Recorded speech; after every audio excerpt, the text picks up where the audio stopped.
All right, folks. Welcome back to Sports Goofs. I'm Francisco, joined by my buddy Charles. Andrew may or may not join us for this show, so it might be a duel today, which means we will be on lots of tangents, and the rants will not end, and we'll eventually start It's gonna talking get about, stupid. we'll talk about video games and stuff like that. Who knows by that point? I mean, we already started talking about, we're on a whole thing about comedy shows and Parks and Rec and Louis and some other stuff. So and Charles's controversial takes on The Office. So I don't know if it's controversial, or if it's just realistic. yeah, it's non-conformist, which I expect. I do expect of you, so I can get behind that for sure. But yeah, here we are, episode 120. We're getting close to the 12 episode limit that I've set for this season. So only about a month. Even with so much has happened, Oh, I mean, are we allowed? yeah. I mean, we're about to, let's say we're about a month more of this, and then we'll take our usual break. And yeah, sports happening. Oh, that's right. We're in November. Yeah, man. Wow. It's November, man. I can't with it. Listen, man, I'm not baked or Year's anything over. like that. I'm just old. Year is over, man. Another year has passed by. We're almost done. You can go to Prani's Hockey Road and get the stuff, from last year while you still can before it all becomes 2021 stuff. You can buy that stuff, man. They got the lowest prices, the biggest selection of closeout and prior year products. Get your hockey gear. There's some hockey stuff happening. I can talk a little hockey today. Hockey stuff did happen over the last week, and we got to address it because we addressed it last time. But we'll get into that with the whole Chicago Blackhawks thing. NBA's rolling along. Jimmy Butler has titillated me quite so, and I'm very happy. Yeah, he's not even teasing, man. Yeah. He's like Jimmy Butler for us, and I'm just gonna start with this since Andrew's not here, so I can go to TVMA to a degree. Yeah. So Jimmy Butler has been like those late night texts. Those late night texts, folks. Those late night texts, y'all haven't met up yet, but it's gonna go down a bit. And then y'all just skip dinner. That's what Jimmy Butler has done this season. Jimmy Butler has been like, nope. And I'm like, what? Ugh, the Miami Heat. What's this? Oof, the Miami Heat. So good. Oh, yeah. So we'll get into that.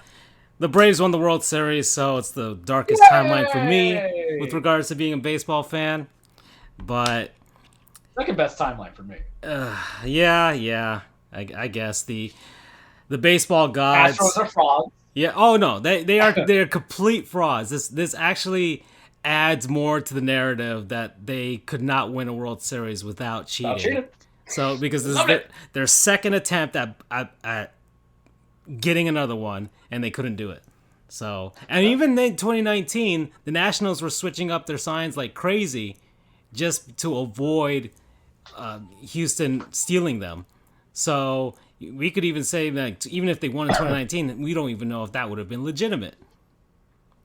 So I would say anything that has those touchings of that team and Alex Cora is not legitimate. But yet, for some reason, Rob Manfred was just as good as his investigatory powers as Urban Meyer is in scouting who he hires in regards to backgrounding whether or not anything happened to it. Because we know a Red Sox team that was ass with, was it Bobby Valentine? Yeah, I think so. Yeah, that was their manager. That was 2012. So I'm all for the proponent of worst to first. I am not of the proponent of worst to World Series champion. No matter whom you have on your team. Mm-hmm. And I just gotta take that dig. And be like, suck it. Suck it. That's it. That's where we're at. We're, $180,000 in law school. I have a JD. It's the equivalent of a master's, whatever you want to call it, master's jurisprudence. I have bachelor's, I have associates, and I'm going to come down to that argument where suck it, MLB. The teams that you wanted to win didn't win. Your investigator is faulty, and everybody's a fraud. Suck it long and suck it hard. Oh yeah. And we might even get a player strike, or a lockout. Good. Even better. Because you know what? I have a feeling we will get it, though. I have a feeling it's going to happen. Yeah. Because y'all going to pay them minor leaguers a lot more when you want to. Because now everybody's been spoiled. Francisco, they go a year without real sports, right? It was condensed to baseball. Then you give it back to them, and I think the viewership was probably higher this year, obviously in comparative years. And now you do not have it per se if you take out your major players, but people are so spoiled at home, not in a bad way, but they're spoiled at their home to want to like proceed with certain things and watch certain things that they'll watch your crappy, your scrubs. I'm just saying. Because what's the whole point is you're going to be resetting the market. And unlike TLC, where a scrub is a guy who thinks he's fly, is also known as a busta, that does not apply in the MLB world. The MLB world goes like, oh, a scrub is a guy who's going to help my viewership. But that's for a different conversation. But I will chime in on that logic. Oh, yeah. Second. Well, let's chime in on this. So this is a conversation. Well, whatever. This is our sports show. Yeah, this is us. All right. Yeah, we were just talking on the group chat, and then we were just making fun of the whole Chris Pratt thing, and he's voicing pretty much every character. It's a meme. It's been a meme lately since he was announced as the voice of the new voice of Garfield, which doesn't make any sense. But I mean, had to be. We spoke of The Office. It should have just been the guy who voices Stanley at The Office, right? It's not a big, sexy name. Oh, that would have been awesome. I don't. Yeah. How do you like your Garfield? That's how the questions I ask myself. Bill Murray did it last time. He didn't do a bad job. That made sense too. Yes, yeah. No, he was complete. I mean, he mentioned it in Zombieland. Do you have any regrets, Garfield? But Chris Pratt is the sexy stud now. I don't know what his voice acting chops are. He was in the Lego Movie, right? And he was in that Pixar thing.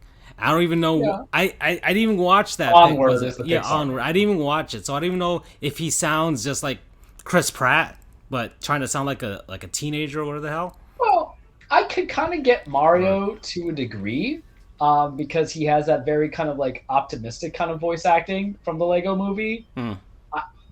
Look, I'd rather have him that. I don't want him to sound the same as what was the guy's name in the Lego Movie? Ethan, or I have no idea. Some generic name. I mean, that was the whole thing. It was a generic guy. So well, he doesn't have a very distinguishable voice, though. That's the thing we have to understand. He sounds like the everyman with a voice, and that, as someone who has that kind of voice too, that's life. I feel we are stuck with it, even though some people tell me my voice is meant for radio. Maybe that's why we're doing a podcast, right? Yeah. Well. But it's not like if you put Chris Pratt's voice and then Bob's voice, I would know the difference. Whereas Sean Benjamin, is so different, and you just know. You just know. Yeah. And that's just the consequences of sometimes how you are. But I can deal with the Mario hyper personality and optimism. Oh no, that I can get behind that, sure. Yeah. But Garfield, who is basically, I would feel like my spirit animal, except I don't really care about lasagna. It's too heavy. Controversial take, lasagna, too heavy. Like, what do we? I will say this. I love lasagna, but I haven't ever gone to an Italian restaurant and be like, lasagna? I mean, I don't go to Italian restaurants much. I feel like, I don't know, Italian seems like it's way too cliche to go to. Like, if you're going to go out on a date or whatever, let's go to an Italian restaurant. I feel like it's way too cliche. I try and look out for other places. We'll try the Latino place. We'll try the Asian fusion place. But I don't know. I've fallen out of favor. And the carbs. The carbs kind of do it for me. Like, I struggle enough with my weight anyways that I can't justify eating a lasagna, to be honest. What gets me a little bit with it is the fact with lasagna too and this is a problem. It's the only kind of base food I think I've had that I can have it at a restaurant, I can have it homemade from scratch, and I can have it from Stouffer's and not taste a quality difference. Yeah, and that's concerning. I think that is legitimately concerning in my opinion. I think it's because Stouffer stuff tastes fine. It's the way that I've never made a lasagna myself, so it's one of the things I have not yet challenged myself to do, but I just don't feel like doing it. But I think it's the way that you prepare lasagna, because I mean, you prepare lasagna, and I would say you prepare it, and it's kind of made to be stored, right? It's made to be eaten over the course of like a week or something like that. Because controversial take, is lasagna a pie? I mean, I wouldn't say so. It doesn't have a crust. It doesn't. I've never heard It anybody. feels like it does if it's pan. The way it sticks to the pan, I'm pushing it like Larry from or Larry David from Curb Your Enthusiasm when he's trying to open up the impenetrable scissors. Like that's how it feels. Okay. No, no, that's not a pie. I've never heard anybody like mention that lasagna has a crust. I think you need a crust in order to be considered a pie. That's how I feel. But I think it's the way lasagna is prepared. So it's made to be stored. So that's why it's made to be eaten over the course of not just one sitting, but various Two, sittings. 3 depressing Exactly. sittings. Exactly. Where you So just have some stain on your shirt. so like you having it on day one, piping fresh, will feel the same on day 6 when you got to eat it before it goes bad. You know? It is the only food I've had where leftovers it tastes fundamentally the same than when it was served. Exactly. So it just may be the style, and I'm not sure, but I that's how only I can feel. notice the difference if you do more ricotta cheese versus more beef. And Hmm. I think my stomach likes me if I take more beef than ricotta cheese, but I think it tastes more flavorful with ricotta cheese. You have to. You know? It has to be. It's and many lasagnas don't strike the perfect balance of either or. You know, some are more cheesy, some are more meaty, but there's very few that I believe that have struck a perfect balance. I mean, my mom hasn't made lasagna in forever, but I mean, I loved it when she made it, of course. But I've never found a very foul lasagna. I mean, you put onions in it, of course, I'm gonna fucking hate it. But What? Who puts onions in a I don't lasagna? know. I have never Some people. 30, I 32 mean, it depends on years. the sauce. It depends on the tomato sauce. Some people might actually stick onions inside the tomato sauce. So, Okay, that's weird. that it just depends on how you prepare a tomato sauce. But That's yeah, not even weird. It's abnormal. yeah. That's a different kind of thing.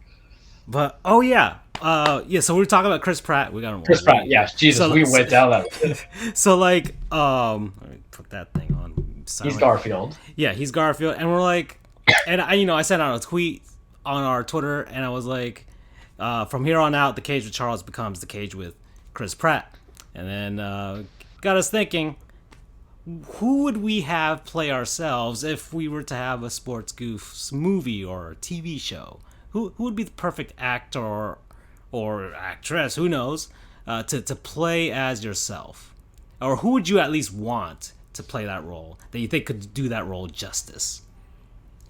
Yeah, mine was easy, super easy. Yeah. What is it? So, and this is because someone pointed out to me because this actor on a particular show has had many variations of his body type, and they said, like, you look like this guy from like the first 3 4 seasons, and I saw it, and now I slick. So you knew me before I used to be Mr. Slickback Lawyer. My hair was just really front down, but then when I started slicking my hair back professionally, then I kind of saw it more. And then the voice is kind of the same ish to a degree. I would say we both kind of have that mid tone voice, but Rob McKinney, who's Mac in It's Always Sunny in Philadelphia, it is straight up me. Like shave his facial hair. Um, and Yeah. we're talking seasons 1 through 5 Mac, not Yeah. Fat Mac, though it's debatable when I was big boy. If I was big beefy boy with muscle, it was a different kind of fat boy. You can't do Hot Mac now because Hot Mac's he's just too in shape. Rob McKinney, like I love him for his dedication for his roles Yeah. that he does because he'll do when he got bored. Like he was like, how can I become like the worst piece of crap ever when he got fat? But Yeah. then when he got like ripped, he's like, all right. And funnily enough, the weight loss I have had, oh damn, I died. I did have it was part of it from Oh, what he did his training. what's the game of the day? What's the game of the day? Captain Toad. Oh, okay. Captain Toad Yeah, Treasure Tracker. yeah. It's like the best. It really is the best game to play for the show because I don't really need to listen to the music. There is no story, and Yeah. I would say Diablo 3 was up there to a degree because of the mindlessness. But it was kind of tough when I was hearing the archive radio stuff. But Treasure Tracker is like perfect for this kind of show.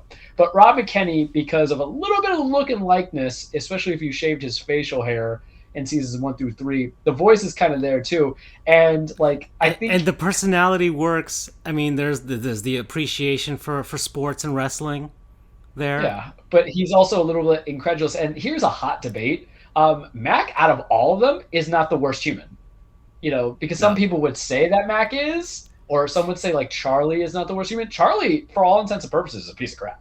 Charlie is like a terrible person, but it only comes out in spurts. I like how you've mentioned Always Sunny, because I've been watching a lot of Always Sunny YouTube videos that analyze the show. You know, there's some theories and stuff like that as to like why Charlie's gotten dumber over the course of the show. But of course, the whole point of the show for all of them, it's been the way since they started it, was to just like their characters become more and more deteriorated, more and more extreme versions of themselves, to the point where it's ridiculous compared to, I mean, it was basically a commentary. That's the only one that's had growth, which is the weirdest thing. Well, that was the point, because it was like, oh, on the other shows like Friends and whatever, How I Met Your Mother and all that stuff, like that the characters improve, or they look better, their lives get better, whereas Always Sunny was always the opposite, you know. And of course, Dennis is a serial killer. Allegedly. Allegedly, yes. And Frank's Danny DeVito's character is great. I mean, the whole show is great. I mean, I love the show. I adore the show. It's probably my now that I'm thinking about it, it's probably my favorite comedy on TV ever. Like, I like Seinfeld and all that stuff, but I appreciate its longevity. But Seinfeld's tough. Yeah, I appreciate, I like Seinfeld and stuff, but I like the absurdity of Always Sunny. I like how they go there, you know, and my non-sponsor may actually stir some controversy too for this week, but and it's going in that same vein. It's Always Sunny makes you laugh at things that you know you shouldn't be laughing at. Of course, that's the beauty of it. You do. That's the beauty of it. Like, the pool episode. That's all I keep at. You know exactly what I'm talking about. I shouldn't laugh at that. I laughed hard at that the minute Danny DeVito went down that slide for two reasons. Because of his and the fact that Charlie played him was even better, because Charlie usually never plays Frank like that. And then also the end results of when he got into the pool and things that the people were saying. My dad, like, I got my dad to love the show. Like, it's so ridiculous. I would imagine that's hard. With his kind of background. No, my dad liked The Office and all that stuff, but I'm like, I wanted him to like the show, and I chose one episode in particular to introduce him. It was the one where they go out to dinner. Episode? They go out to dinner. The gang goes out to dinner at the fancy restaurant, and Mac and Charlie. There's like three. Yeah, well, there's the one where Mac and Dennis are having their like monthly dinner at the fancy Italian restaurant. And they're staring at each other, right? Speaking of Italian restaurants, and Frank and Charlie had their own little dinner, and then Dee was there by herself with the Groupon or something like that. That episode is funny. Yeah, that was the one that I got to introduce him to the show. I thought you meant the pie episode. No, not that one. Not that one. No, I chose one specifically. I'm like, it's not that raunchy, but it perfectly encapsulates the gang. So that was the one that I chose. See, if I had to start my parents would hate it. My father, I don't know if he would laugh at it. My mother would probably. I don't know. They're weird because they'll laugh at the weird stuff and then they'll won't laugh at the weird stuff. But I would have to do the Maureen Ponderosa wedding. I think that's good for anybody who doesn't really know what the show's about to see, because it is the most obtuse episode to a casual viewer. Yeah, and very vague. But anybody who's watched the show, there's so much that gets resolved in a single episode that has spanned for 5 seasons of issues, because you have the Oil brothers and their weird romantic relationship. You have Dennis and his problem with Maureen. You have how, for some reason, Frank just can't let it go. You know what I mean? He just can't let Dennis do his own thing, succeed. And for somebody who that's his child, he just can't let it be. And then you have Charlie, who does nothing. But then you also have the weird humor, because if anybody who's watched the show knows that Ryan, to me, is the most hilarious character. When he just gives what are you guys doing here? And he's just dancing. And I've watched the bloopers of Jimmy, I don't know his last name, and what happens there, and how they have to cut laughing because of how he goes off the script. And then it's just all kinds of good. But I think because I remember trying to watch Sunny when I was younger, and I couldn't do it because I was this is stupid. And then I retried it at 22. I'm I'm about this. And the episode that really I think hooked me on is when it goes back to the best family in the business, the the Poyles, the when they try to rob the place. And Oh then yeah, yeah, that's a Dennis good one. thinks the Yeah, only when the Odom way, Hall yeah, that was the best one. That was a good one. the only way to save everybody is for Dennis to seduce the sister. And then it just turns out that she played them all. And I'm just like, I can't with how ludicrous that is. Because I think it's just so absurd. But that really, Dennis is the most interesting character because you should hate Dennis with every bone in your body, really on paper. But when he goes and says, I'm going to do this, and then you're like, yeah. And then she just plays him. And then he comes in drenched in milk. Remember, he's like, I see how you've been looking at me. I can't contain laughter. So if I had to do a starter from like season 2, it's that. And then there's also the Poyles going like, I don't know. Yeah. I know. But, Ryan stabs somebody, and he just stabs him. And you're just like. But so that's my pick, Rob McKinney. Okay.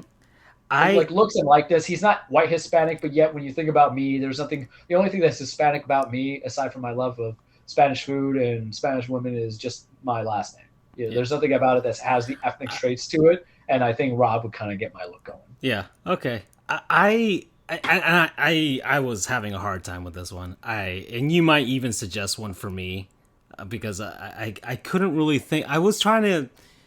I wasn't finding anybody that looked like me. I wanted, and the problem is, I have Francisco with hair, Francisco with no hair. It's easier than you think, surprisingly. Okay. All right. But I was like, I wanted somebody that could encapsulate my personality more than anything else. So it wasn't just based on like looks or anything. I also wanted somebody who was also kind of a comic at the same time, like a comedian. That could. My suggestion of you with hair is not a comedian. Okay. And someone like that could do a little bit of a deadpan, because I feel like I can come off as serious sometimes, but when I'm like completely off the hinge, I'm off the hinge. And I chose Hannibal Buress. Okay. To be honest. Obviously, color is not something I took consideration into. So no, and that's the reason why. Really, Hannibal? Yeah. I feel like Eric Andre, if we're going to just open Eric it up. Andre. Because he's so committed Yes. to like the bit. Yeah, to the if bit. we're just going to open the fact that it can be of anybody's shape, size, and color, I was just definitely going to That's a good one, too. I am committed to the bit, too. I mean, like, the whole Jimmy Butler thing, I am definitely committed to that one. I do not break kayfabe for that one, either. I do not at all. So yeah, Eric Andre's a good one too. I didn't even think of that one either. Well, no, another comedian. I was looking at comedians, to be honest, because I wanted somebody that could, that knew that there was a line there with regards to like whatever you were gonna say, and can push it a little bit, but knew when to pull back sometimes. So I was like, and I feel like a comedian could do that. You're also an actor being casted. I mean, and I've done acting anyway, so in the past anyway, so it's not like I'm those kind of acting, you pervs. So depends on the tapes. So all right, we at Sports Goofs. This is with this is an Andrew-less episode for now. So we are off the rails here, right? Yeah, off the grid here, whatever. And anyways, and. So I was like, yeah, I wanted somebody who could like push the envelope, could also like let people know some of the things he doesn't like and stuff like that.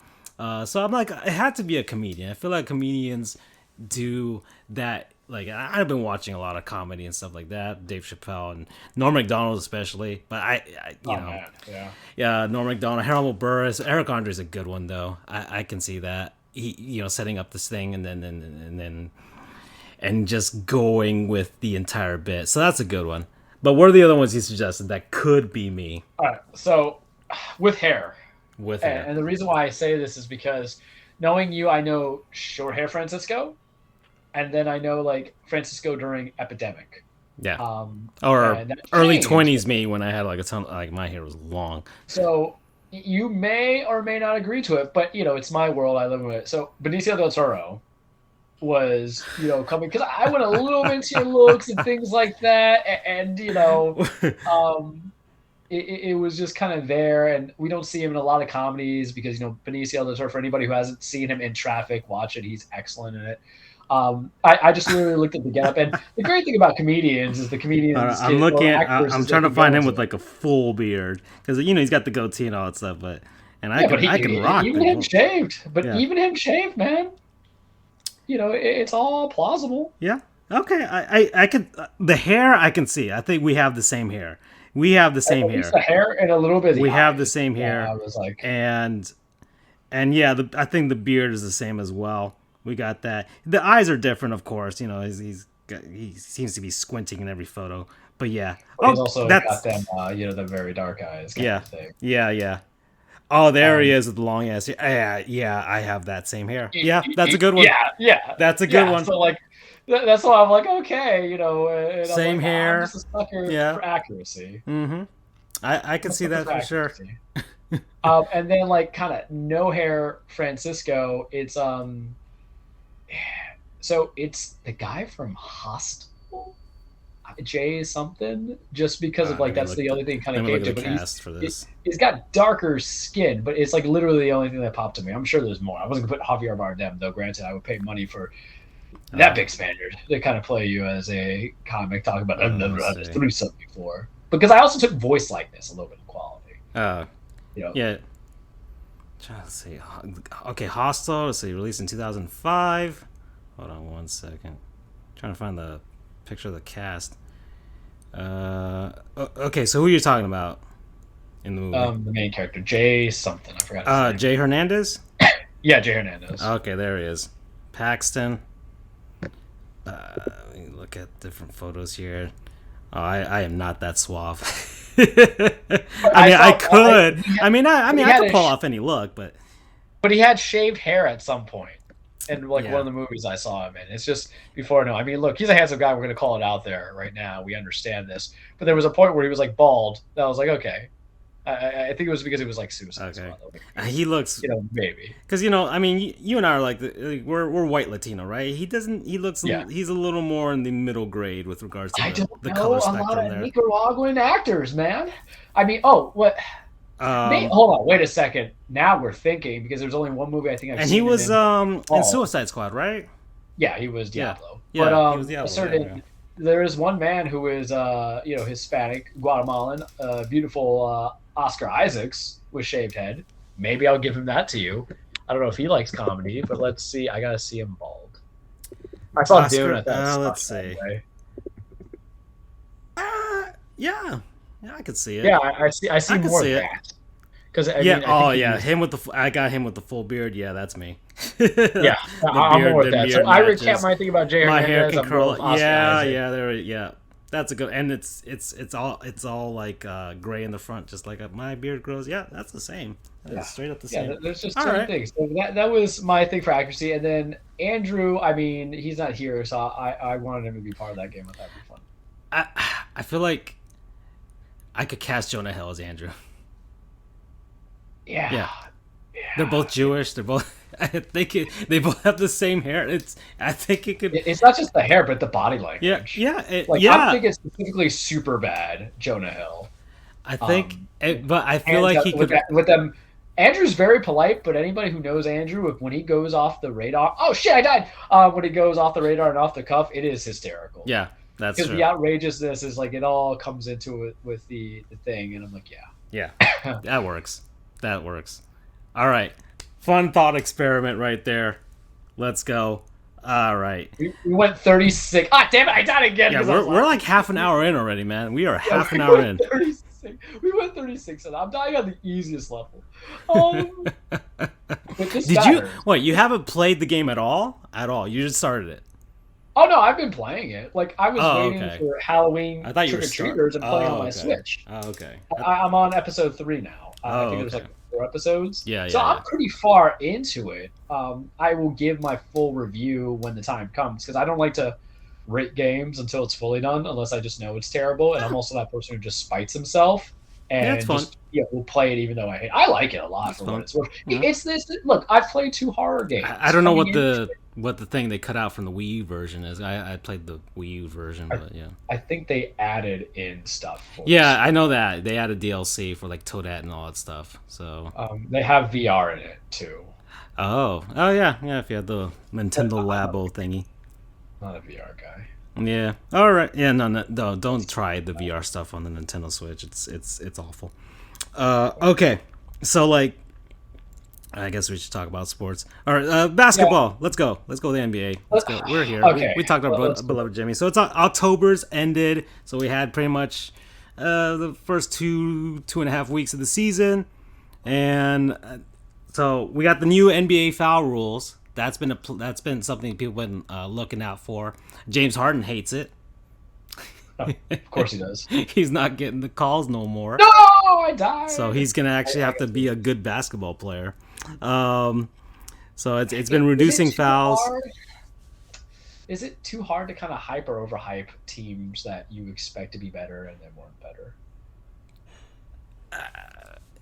I mean, it's too early. I think it's too early right now. It's kind of weird, and we're gonna get to that. But yeah, apparently most people are fans of the new rules. I saw it was like an 87% from, I don't know which outlet did this poll. I like it though. Yeah. Oh no, I'm good. No, it's actually bringing back defense. It's less floppy, less soccery, which is kind of the thing that was pissing me off about the NBA, was that a lot of players were looking up to soccer players and the way they flop and all that stuff. And well, this rule was basically for Harden anyway, because the guy literally... No, he made his whole entire career on that. This is a guy who has won an MVP. His MVP season was based on that. I don't know. His MVP season was actually not what I would say was the free throw situation, because he had some legitimacy towards it. But even the year when I said he should be considered as an MVP, where Giannis got into fraud, he ended up not getting it. He got a ring. That's fine. Yeah. But it's like Harden though. Like it's not even coming to like. It's more about. I feel it's not about preventing the calls. It's more about telling the refs that not everything is a foul just because the shooter is running to the lane. Yeah. Because there's a difference between like getting fouled, going to the bucket when it's a hard foul. Yeah, and that was the big emphasis on this rule, was they added basically it's for the offensive player that initiates the contact. Until you told me, and then I had to research it because I was not following up on the NBA. It's about the guys who initiate the contact on purpose. So really just him. Yeah. Oh yeah. No, it's straight up James Harden rule. So that's and people thought it would affect Steph, but Steph is still getting like 6.8 attempts at the free throw line anyways. That's people who don't know basketball, because Steph is a shooter, straight up. Yeah. Like don't come in to be that stuff. The only person I could see that being applicable to, but he's not even going to play this season, is Kyrie. Because Kyrie had a few of those because he likes to go in for it. Hold on. All right. So now you mentioned Kyrie. Do you think he would? Do you think he's going to retire? Yeah. I'm just saying it right now. I feel like he. I think the minute that Brooklyn says we're not paying your contract anymore, then that's it. Yeah. And I don't think I don't find any other NBA team that wants to deal with that headache. And I don't think he's inauthentic. I just think he's kind of stupid. I said it. Like, you guys know my feelings on Kyrie. I've made it very apparent in the last couple of years. I like what he does for the social activism. You know I do. Because I think there's a lot of hypocrisy coming into it. He wasn't for the bubble originally and stuff like that. But the minute he's just like, I want to, and it was confirmed, I want to be a voice for the voiceless, was the minute I'm like, this is not your Muhammad Ali Vietnam speak. And for anybody who, and I always hype on it, is, Vietnam was a very touchy subject. And he basically, went and said, I'm not going to go die or go kill for people who never called me the N-word kind of thing, whereas there's problems here. Like, that was a very reasonable. Charles. You've Charles has lagged out here, so I cannot hear him at all. So it's just me right now. Charles, he dropped out. So we're gonna hold back. I can see what Charles is saying with regards to with Kyrie, as I'm trying to bring him back into the fold here. For me, Kyrie,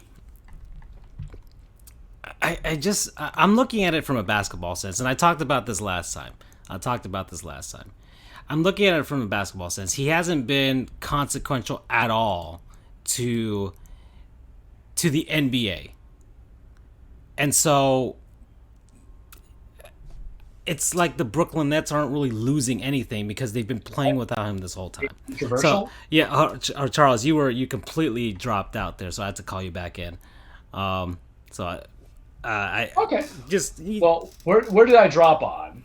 Okay, so The million-dollar let's just start with where you were like when Kyrie said I want to be the voice for the voiceless and all that stuff, and that's when Oh, you know yeah, the voice for the voiceless. I felt that was inauthentic because this is not your Muhammad Ali. Vietnam Muhammad Ali, and situation. then the Vietnam. Okay, I And heard then, that part.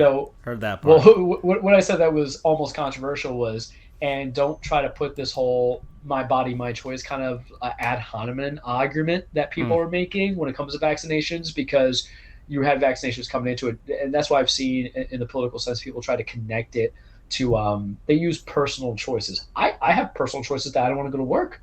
I wake up with a sinus headache. I don't want to go to work, kids, but you still got to go.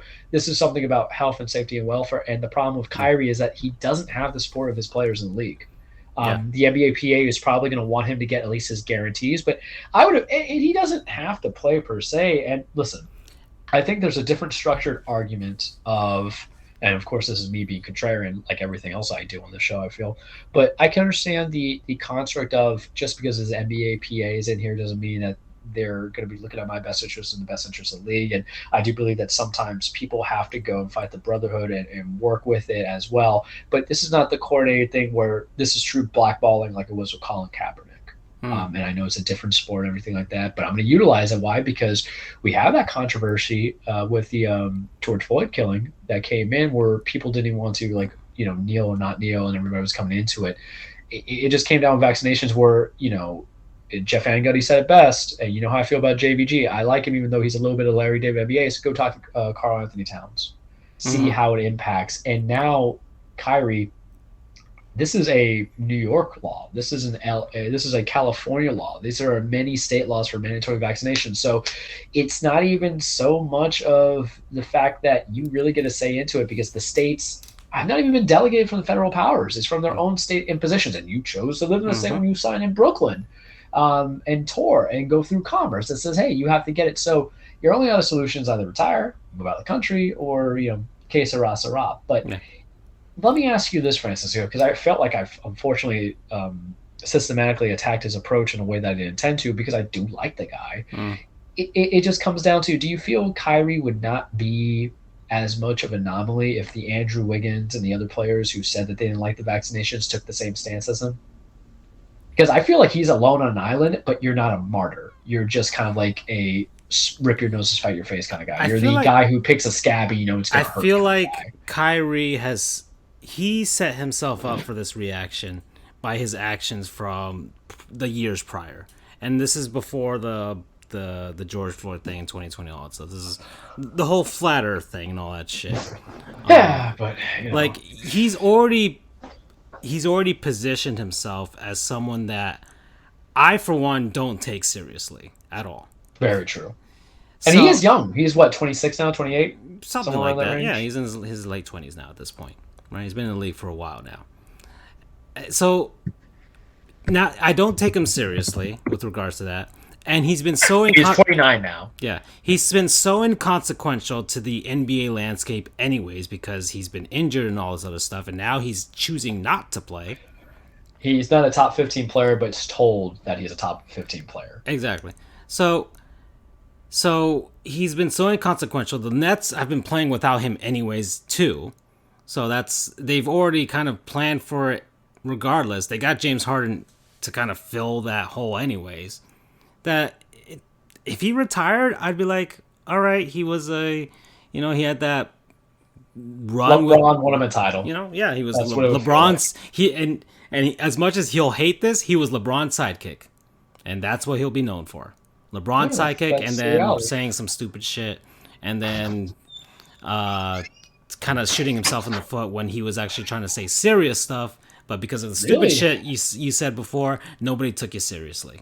We can't even say that he was LeBron's sidekick. He was the guy who needed LeBron and Kevin Love to win anything. Why? Because on his own, he didn't make Cleveland into a winning team. On his own, they did not get to playoffs. On his own, they couldn't get anything done. And yes, of course, LeBron needed him for that shot, of course. But even then, I still think that the Warriors, in that series, the Warriors should have won, and they didn't. Much like 2011 when the Heat should have won, and they didn't. So. Well, everybody needs somebody. Yeah. And it comes to basketball. It's not as much as a one-man game as people think it is, because they've been spoiled with the Allen Iverson effect. Yeah, but even AI didn't win it. So you saw he went up against Kobe and Shaq, and he got one game. That was it. He got one game. And Kyrie didn't elevate Boston when he went there at all. And remember, his first year in Brooklyn was Kevin Durant-less, and he tried and led to Kenny Atkinson getting fired. So, yeah, facts kind of hurt.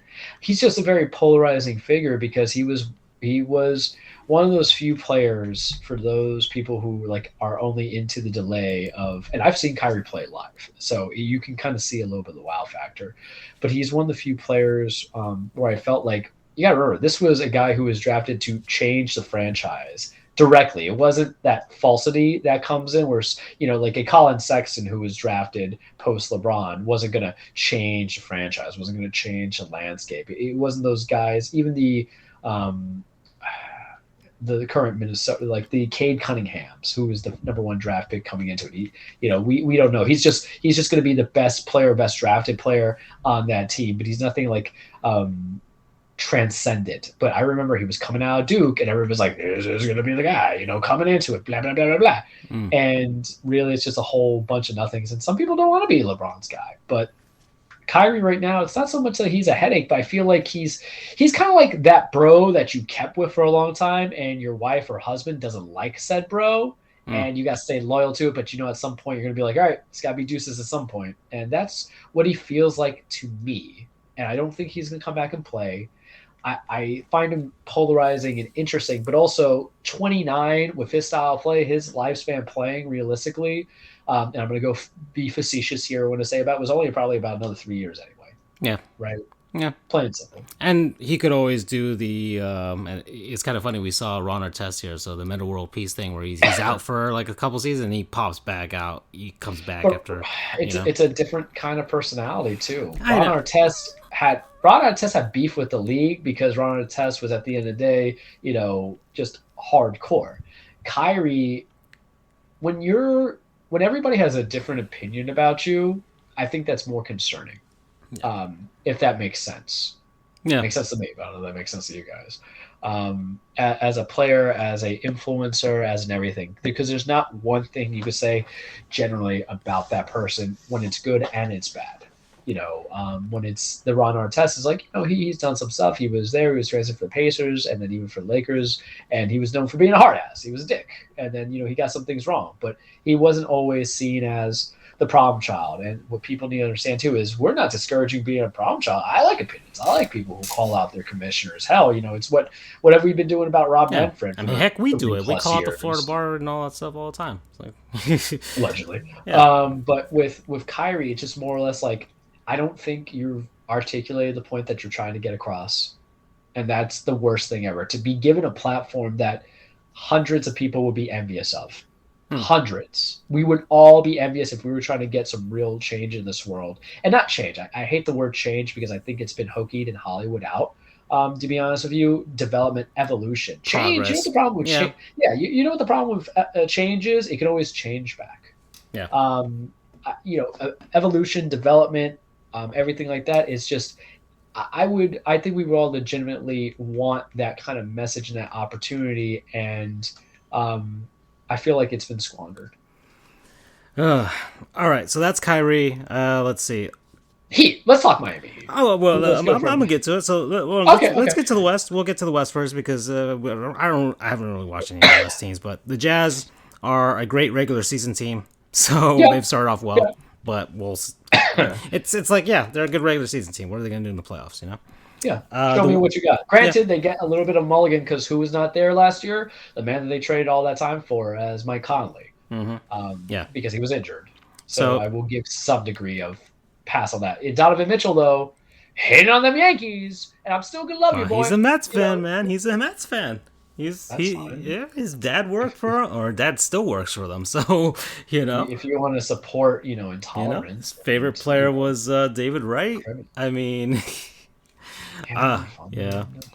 So, but it's not a logical hatred. Like my nephew likes the Boston Red Sox, and I've already disowned him twice, and I still keep him around. So if I could do that, he's 14 now, so his whole thing is like he's finally at that age where I can like steal him for my own purposes. I'd be like, oh god, I'm my buddy, but it's terrible realizing I would have to go and take him to a Red Sox Tampa Bay, because you got to do that, right? You got to do that. You got to be that family member and take him to the Red Sox Rays game. But the fact that it's just so disgusting in my feels. But if I've kept to him, then I can accept Donovan Mitchell, who I was his big supporter last year, right? Loving it. Mm-hmm. I can support him. And it's the Mets. Look, I grew up in Queens, man. Or not 2 degree grew up in Queens, but Jackson Heights, Queens is its own little niche thing. So I can get behind that. It's just, come on, man. Just, you don't know what winning looks like. And that shows because you play for the Utah Jazz. So don't worry. I will teach you. Yeah, so here we go. The Warriors are back.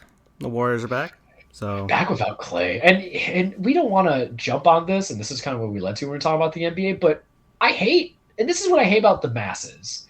No one wanted to acknowledge the fact that team went so far extreme that their bodies couldn't take it anymore. And this is basically a rest break for them. And now it's like the chickens have come home to roost. And now it's just that team, I'm that ish, as the girls say, have come back to, they are fully effective. And that's without Clay. Yeah. And wait till he comes back, because the West is always weird, because there's always that 1 year where teams are injured, and that's where you get those fraud teams such as, like the Minnesota Wolves or Timberwolves can come in and be like, okay, we got it, kids, yay! Were you really like? Well, Minnesota's basically like, we finally figured it out, and I don't know. We'll see if they actually did figure it out this season or not. But all right, East. The Bulls are for real. Sure. I'll give it to you. They're deeper. They're deeper than they've ever been. They got DeMar DeRozan now. We like Billy Donovan. Yeah, they're gonna have Vucevic for a full season, right? Yeah, and we like Vuce. And DeMar kind of helps them out when Levine isn't doing his thing or when he's injured. Yeah. So we don't know if we like. I still don't know how I feel about LeVar on there or whatever ball it is. There's too many these days. Like Lonzo. Like, I like Lonzo enough to know what he is. I always called him the Andre Miller of this generation. But the problem is that system. The good thing about that system is, like, he will be the fourth man trying to get the last shot. That's a good thing. But the Bulls are for real. But the East is so weird that it's easy to come back in. But I just feel like they did well, especially exposing the frauds out in Boston. Oh my God! They were down 19, and then they went on a 51-18 push to destroy them at the end of the game.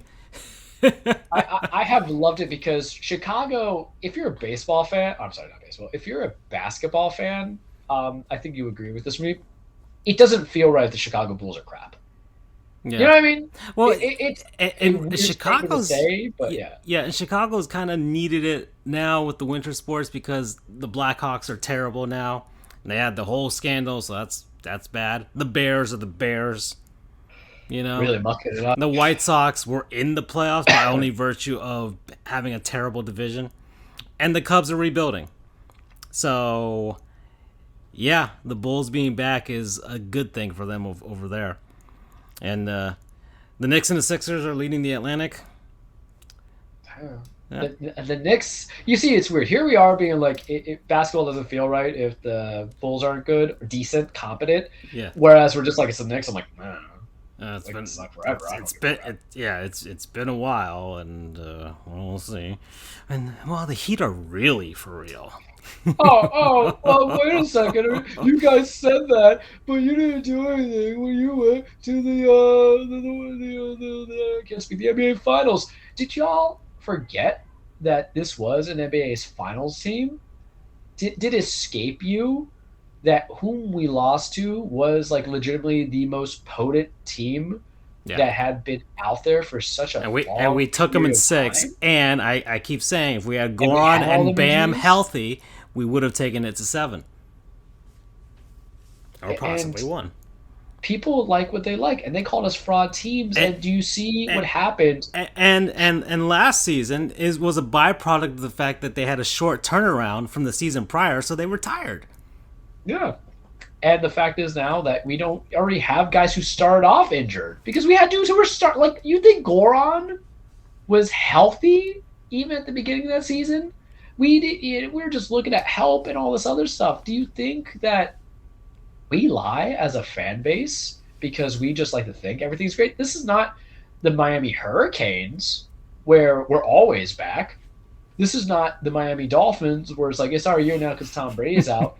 When we say things as a Miami Heat fan That base, it's second half of because the show is gonna be good.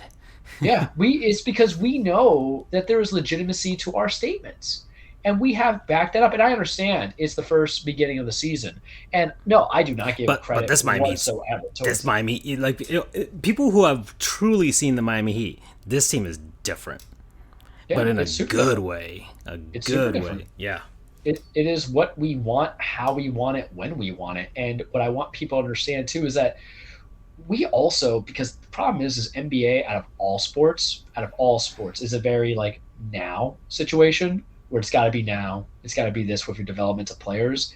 And y'all just couldn't wait 3 years for Tyler Hero to actually show why he was a first round pick. We know he's not the draft, like the lottery pick. He was 15, but do you see what I see? Do you see it? How he's not a starter, but he is a starter. How, yes, his defense can improve, but he is becoming our efficient offense. Yeah. That's what I see, Francisco. Mm-hmm. I see legacy. I see development. I see happy turnaround for Charles. But these people, these bunch of haters, they don't like it. Do you see a team who plays defense with Bam, with Butler, with Kyle even? That goes to the versatility of this team, and that's why basically because they're not just winning; they're winning games by a lot, right? They're shooting, and we are aware.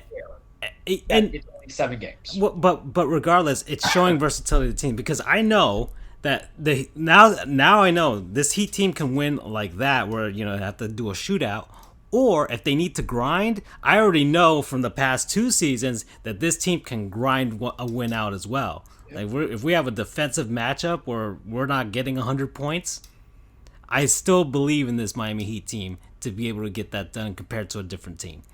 And do you know what's better, Francisco? I believe this is a team that could be a West Coast team. Like the Miami Heat last year could be any East Coast team. I'll say it. I don't care. Like, we got destroyed by the Bucks. I don't care. Don't care. Like it's still we tapped that ass for everybody else the year prior. Like I think we were always built to be a East Coast team. I feel we can beat a West Coast team. I felt that if you gave me Utah's one, if you gave me the Warriors, and here's the thing about the Golden State, I have them in like a top 3 seed. Like people forget Steve Kerr is a good coach. Like they're not going to get James Wiseman back. Like they're not going to get Clay back either. It's not like Clay was always a to the rim guy. So obviously you don't know basketball if you're thinking, oh, he's got an Achilles and a knee injury. And he's like, I'm doing like buddy. He's a 3 shooter. So he does more, but he can also shoot the 3 as well as a jumper. It might not have as much wear and tear coming into it. So I think this team could take on a West Coast team. So just to your point with regards to beating West Coast team, I mean, we beat Dallas already, right? Yeah, but they're frauds. Let's just say it right now. I was saying that last year too, so I don't care. So far, the only West teams that we faced thus far, Dallas and Memphis. Yeah, Memphis is a weird kind of mix. Memphis. Yeah, Memphis is. I mean, it really depends on like how far they can go with Ja Morant. So they also traded a whole lot of guys. Yeah. So it's like because they don't have Valanciunas anymore. They have Adamson in there. I just got to see how it kind of produces, and it's one of those things where we talk about system in basketball a lot, and I just gotta see. I feel like there's not enough shooters, and I don't know enough about Jaren Jackson to see what was the hype about giving that extension. I think a lot of NBA teams kind of freaked out about rookie contract extensions because why? They're going to freak out when the new TV deals come in. That's why they rather get those guys paid out now, such as Mikhail. They don't want to be stuck with the Malik Bridges kind of situation where they have to pay all these guys if there's going to be new monies coming in, especially with that COVID money coming in. But I don't know. Like I'll reserve ruling. We'll reserve judgment on Memphis. But so far, I mean, both teams are similar. They're both 4-3, so that's kind of who the Heat have beaten. So we haven't, but we have beaten Brooklyn. Yeah, and you know what? Don't give me the whole there's no Kyrie because there was no Kyrie last year for exactly. a big portion of it. Focus on how we kind of stopped Durant. Opening night against Milwaukee. So, just saying. Milwaukee, what's up with them? Is everybody hurt? I mean, yeah, or I mean, championship lull too. That could also be a thing. So they'll be fine. They'll look, get it together. We're not debasing whatsoever. They're 4-4. They'll get it together. Yeah, and they're I can't take seriously certain things. Like that's why I don't worry about Central. We'll see how the Bulls stand up to them this year. That'll be a nice change to see. I would say that Bulls team is most like us. Well, that's why it's kind of intriguing seeing the Bulls. I mean, I actually if they keep playing like this, it's like, oh, that's an Eastern Conference final right there. You know? Yeah. I love Boston sucking. I love it because Brad Stevens kind of played the Bill O'Brien role where he's like, I want to consolidate these powers. I want to get my dudes that I think are going to be perfect. And then you realize, like, this is really bad. Yeah. I don't know. Listen, I don't know how to pronounce their coach's name, so that's how I'm going to start it out with. But good for him for getting that job and everything like that. But Brad Stevens, the minute he said, okay, I can't do this anymore, so I'm just going to be the GM, is a dangerous kind of proposition. Yeah. You know, especially when he doesn't have a history of it. So yeah, for every Larry Bird who does something monumental, or Pat Riley, you get the Isaiah Thomas without the sexual allegations. And the reason why we bring that up, folks, is because it is so off kilter, and it's already not. I don't know what you're a team stuck in transition, or your team that's just going to be muddled in contracts because you're paying Al Horford, just out of nostalgia, and that's bad. And I liked Al Horford back in the day. I think everybody did. But back in 2012, that's fine. Yeah, and that's kind of, there. So that's always kind of concerning. Jaylen Brown, you have to decide if you're going to pay him or not, too. So keep that in mind. And then you have the situation of, is Taysom going to be kind of stuck there? I'm sorry, Tatum. I'm thinking Taysom Hill for the Saints because I'm looking at stuff for football. But is Tatum going to be kind of like stuck in being the best player on a team and then, oh, no, I died. No. And then just kind of stuck with everything there because you have like no point guards coming into it. I'm just waiting for Isaiah Thomas to come back because that's what I feel what's his face is going to do is like, let's just bring the band back together one time. Let's roll it back to 2016 or because being a GM, I think is kind of like the best GM to me right now, aside from Pat, is just Mejri, or what his name was, from Toronto, who knew how to develop, how to strike, who to get, and when to let go. Yeah. Oh, yeah. And you're not going to get that he knew that championship window with Toronto was well, I mean, it was probably the smallest one that I've ever seen. And he knew he needed one guy and one guy only to put them over the top. And sacrifice DeMar DeRozan for it. Well, it wasn't just one guy. It was one other thing. It was one coach. He knew the guy that he had was not sufficient to go for it. Yeah. And it's being a good GM is knowing to make those hard decisions. Oh, yeah. So he did two things. He and Dwayne Casey won the Coach of the Year. Too. That was one. And he got rid of a beloved franchise icon in DeMar DeRozan, right? So, but the eye on the prize was what do you want it to be? Yeah, exactly. And I don't think Brad Stevens, and I think I like Brad Stevens for what it's worth. I think he made a reputable team with Butler, and I think he did well with the Celtics as a coach who transitioned well. I just don't know if he shouldn't have taken this job. If he was like tired of coaching or whatever, I don't know, go back to college, play for, coach for a more prestigious college program, then come back to the NBA or whatever, or move on to someplace else. I mean, it's hard to go. It's hard. It's hard. He could do broadcasting and then eventually he'll get hired again. I just feel like he definitely wasn't going to go from Boston to like a middling franchise like, I don't know, Sacramento. I mean, Sacramento's always a good example. Is it the fact that ownership probably sold him on the prospect of being a manager? That or ownership felt he was like so valuable they couldn't lose him. It was like, we'll make you the GM what's president, the value? Whatever, I don't know. I guess and also there's a desperation to Boston as well. They've set up this team. They had all those draft picks. I mean, they've been kind of they bought their own hype. That's really what it feels like. And it's like they're in contention, but they've never really been in contention. Like they had two seasons. I think was having Isaiah Thomas. Yeah, not that Isaiah they had Thomas, two seasons of true contention when they were facing off against LeBron and the Cavs, and then that 1 year with Kyrie, but that didn't work out. Did they even go to the Eastern Conference Finals on that one? I don't recall. I think that basketball, man. I think they did, but Kyrie was injured, right? So it was kind of basically done from there. Anyways, their championship window. I mean, if it ain't shut, then it's very, very, very close to shutting right now. And that's the whole thing. And even then, be in it to win it. Yeah, exactly. And even then, I don't even know how much you could say they had a championship window, because I don't think they would have beaten anybody in the West, and they definitely can't beat anybody in the East right now. They can't beat Milwaukee. They can't sure as hell ain't gonna beat Miami. No. But going from Boston, because it's kind of sad. It really, I'll leave at this with Brad Stevens, and I got nothing else for him, is that it's kind of like you're on that breakup. I love you, but I don't know how to like be without you anymore. Yeah, that could be a thing too. And that's what it feels like. But in happier news, 76ers are still frauds. It's so good. We'll see. I mean, they're 5-2. It's it's another regular season team, right? They'll rack up their wins, but with a New York Knicks team that's actually contending, that might be a bit of a change. That could be interesting to watch.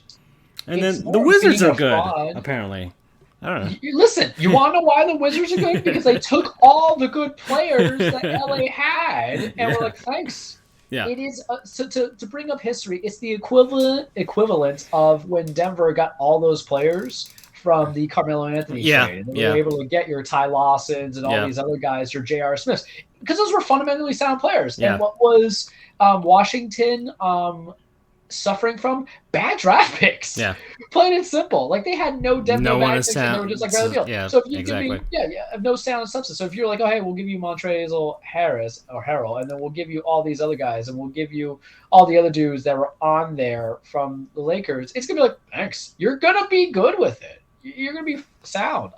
So good on them for just be like, thank you, because it's not even like they traded away sound guys. This was all for Russ. Remember, this was all for Russ. It is not the Carmelo Anthony. You have a guy who is out of his prime, and I'm just going to say, like, I'm not overreacting on Lakers. I'm not even overreacting on Russ, because what they're looking for is just dudes to take over and lead if their other stars are down. I think you got the best guy in Russ, because there will come a time where LeBron's not going to play and Davis can get hurt. And who you could be like, you're like Josh Hart? You're like, oh, Alex Caruso? No, they're like, okay, let's go. The Lakers knew the Lakers knew they were just two guys. The Lakers knew their team is just two guys. So, let's get a third guy, even though it's not really a big three. It's just big two still, but LeBron is. You and I both know this. Russ can in a 7-game series. Russ by himself can win you at least 2 games. Yeah, he has done it. He can will a team. In the first round. The plan. In the first round, at least. That's the whole thing. That's the whole thing. It's like, all right. But people, I think it's just too hip to be square mentality. Like, we just want to hate the Lakers because the Lakers. And then I'm like, no. What you need to hate on is just how this money is going to go in 2 more years. We're like, oh, shit, we're out of it. All right. So we're at the halfway point. So, Charles, we're going to do a word from our non-sponsors. That's people. That's places. That's things. That's concepts that we have been enjoying over the last week. It is just me and Charles. For now, I'm assuming Andrew's not going to pop by. We're already at halfway point, 1 hour in. So I'm assuming he's not going to pop through here. But I'll get us started here, Charles. And I had mentioned before that it might be a little controversial today, for sure. I'm ready for it. But I feel like I need to give my props to this person, and because it's someone that I've followed since I was a teenager. And my non-sponsor is Dave Chappelle. All right. Like, I laughed at the thing, or the stand-up, so you're okay with me on that. So it's Dave Chappelle, and yes, he's embroidered in controversy, but he's a comedian, so of course he's going to be. And he's a huge comedian, so of course he's going to be. But he's not even controversy. It's Netflix made their own controversy. It's a whole thing, and I'm not going to get into it. All right. Y'all, that's for the Twitter and all that stuff, and the internet's stupid. So it doesn't matter. I mean, heck, we're on the internet. This is Sports You guys pay us. You guys pay us money. Yeah. Although we haven't been sponsored for this episode, so that's fine. We went rogue. Yeah. I was hoping for that McRib for sponsorship today, but that's fine. Whatever.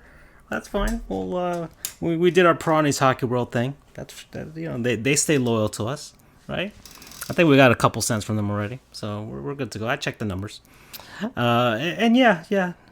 Anyways, Dave Chappelle, been following him since I was a teenager. Chappelle Show, just iconic show for my development and my taste for comedy for sure. You have Half Baked, movie he did with Jim Brewer. That's hilarious. Jim Brewer's crazy. Yeah. So yeah, and he's got good stand up too. All right, if people listen to Jim Brewer, he's got some pretty darn good stand up as well. And this year I was able to actually see Dave Chappelle live. My brother-in-law got tickets at the Seminole Hard Rock Casino, and we went to go see him. And well, his the subject of his comedy special was the one that was in the recent Netflix one, or his last one for Netflix, for like the 5 he was contracted to do. And I mean, the man's just hilarious, and I think he's intelligent. He's brilliant. The David Letterman, was it the thing on Netflix that he did with him to kind of show some insight to who Dave Chappelle was and stuff like that, kind of opens your eyes to him.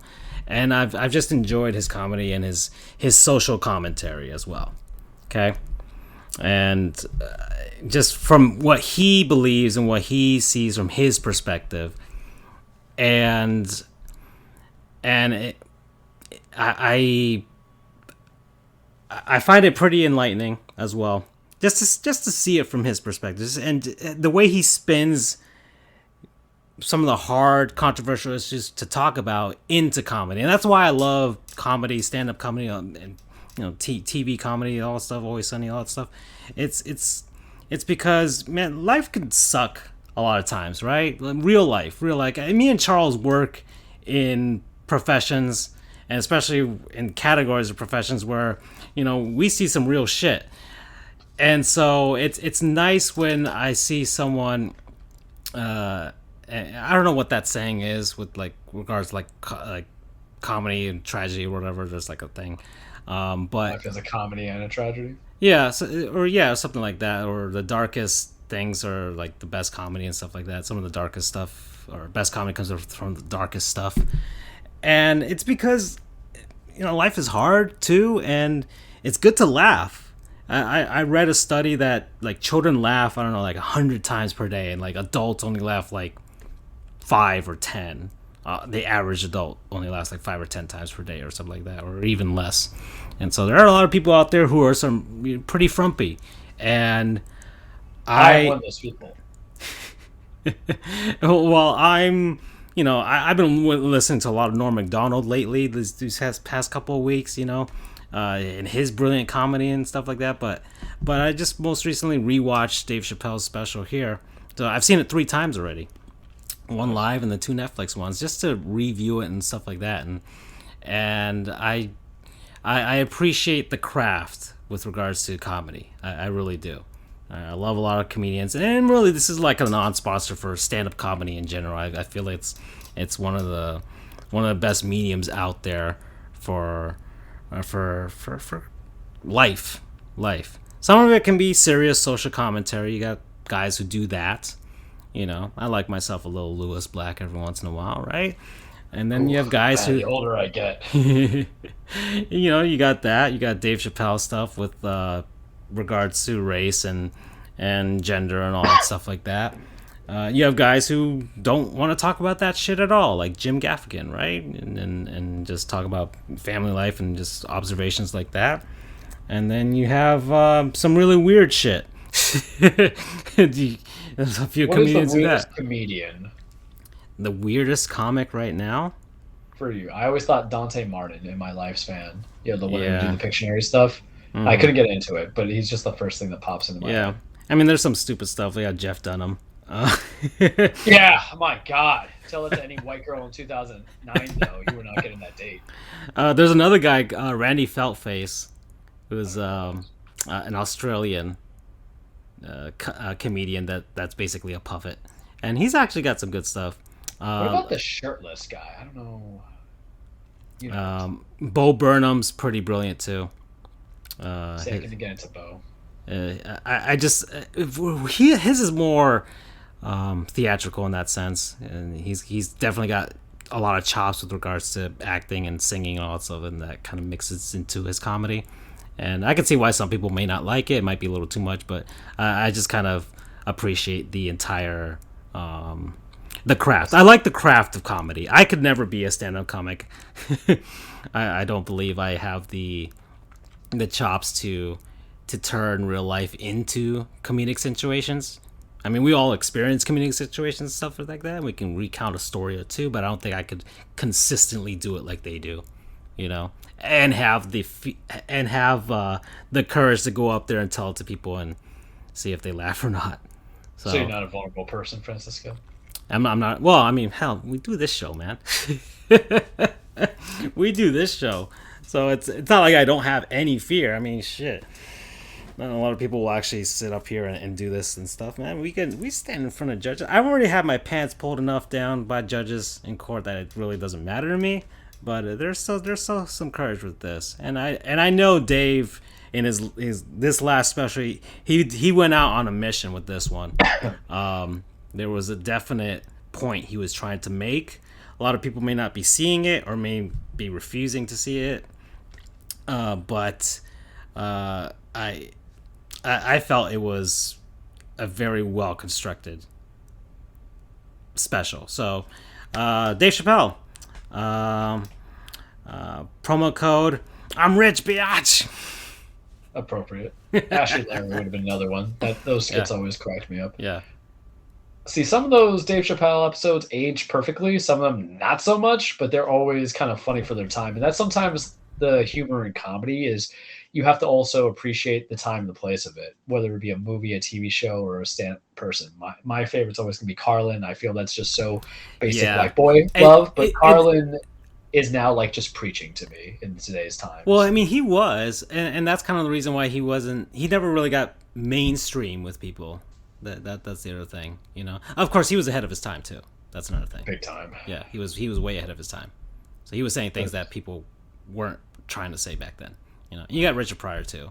That's another one. I mean, Carlin's my whole predicate of don't vote. It annoys the crap out of Andrew, but when you become a man and a woman and an adult and everything in between, you kind of make your own determinative factors, but sometimes you reflect on things that are told to you, and whether it's a person that you know or even someone that you had no conversation with in your life, but it was still something comedical, some things impact you.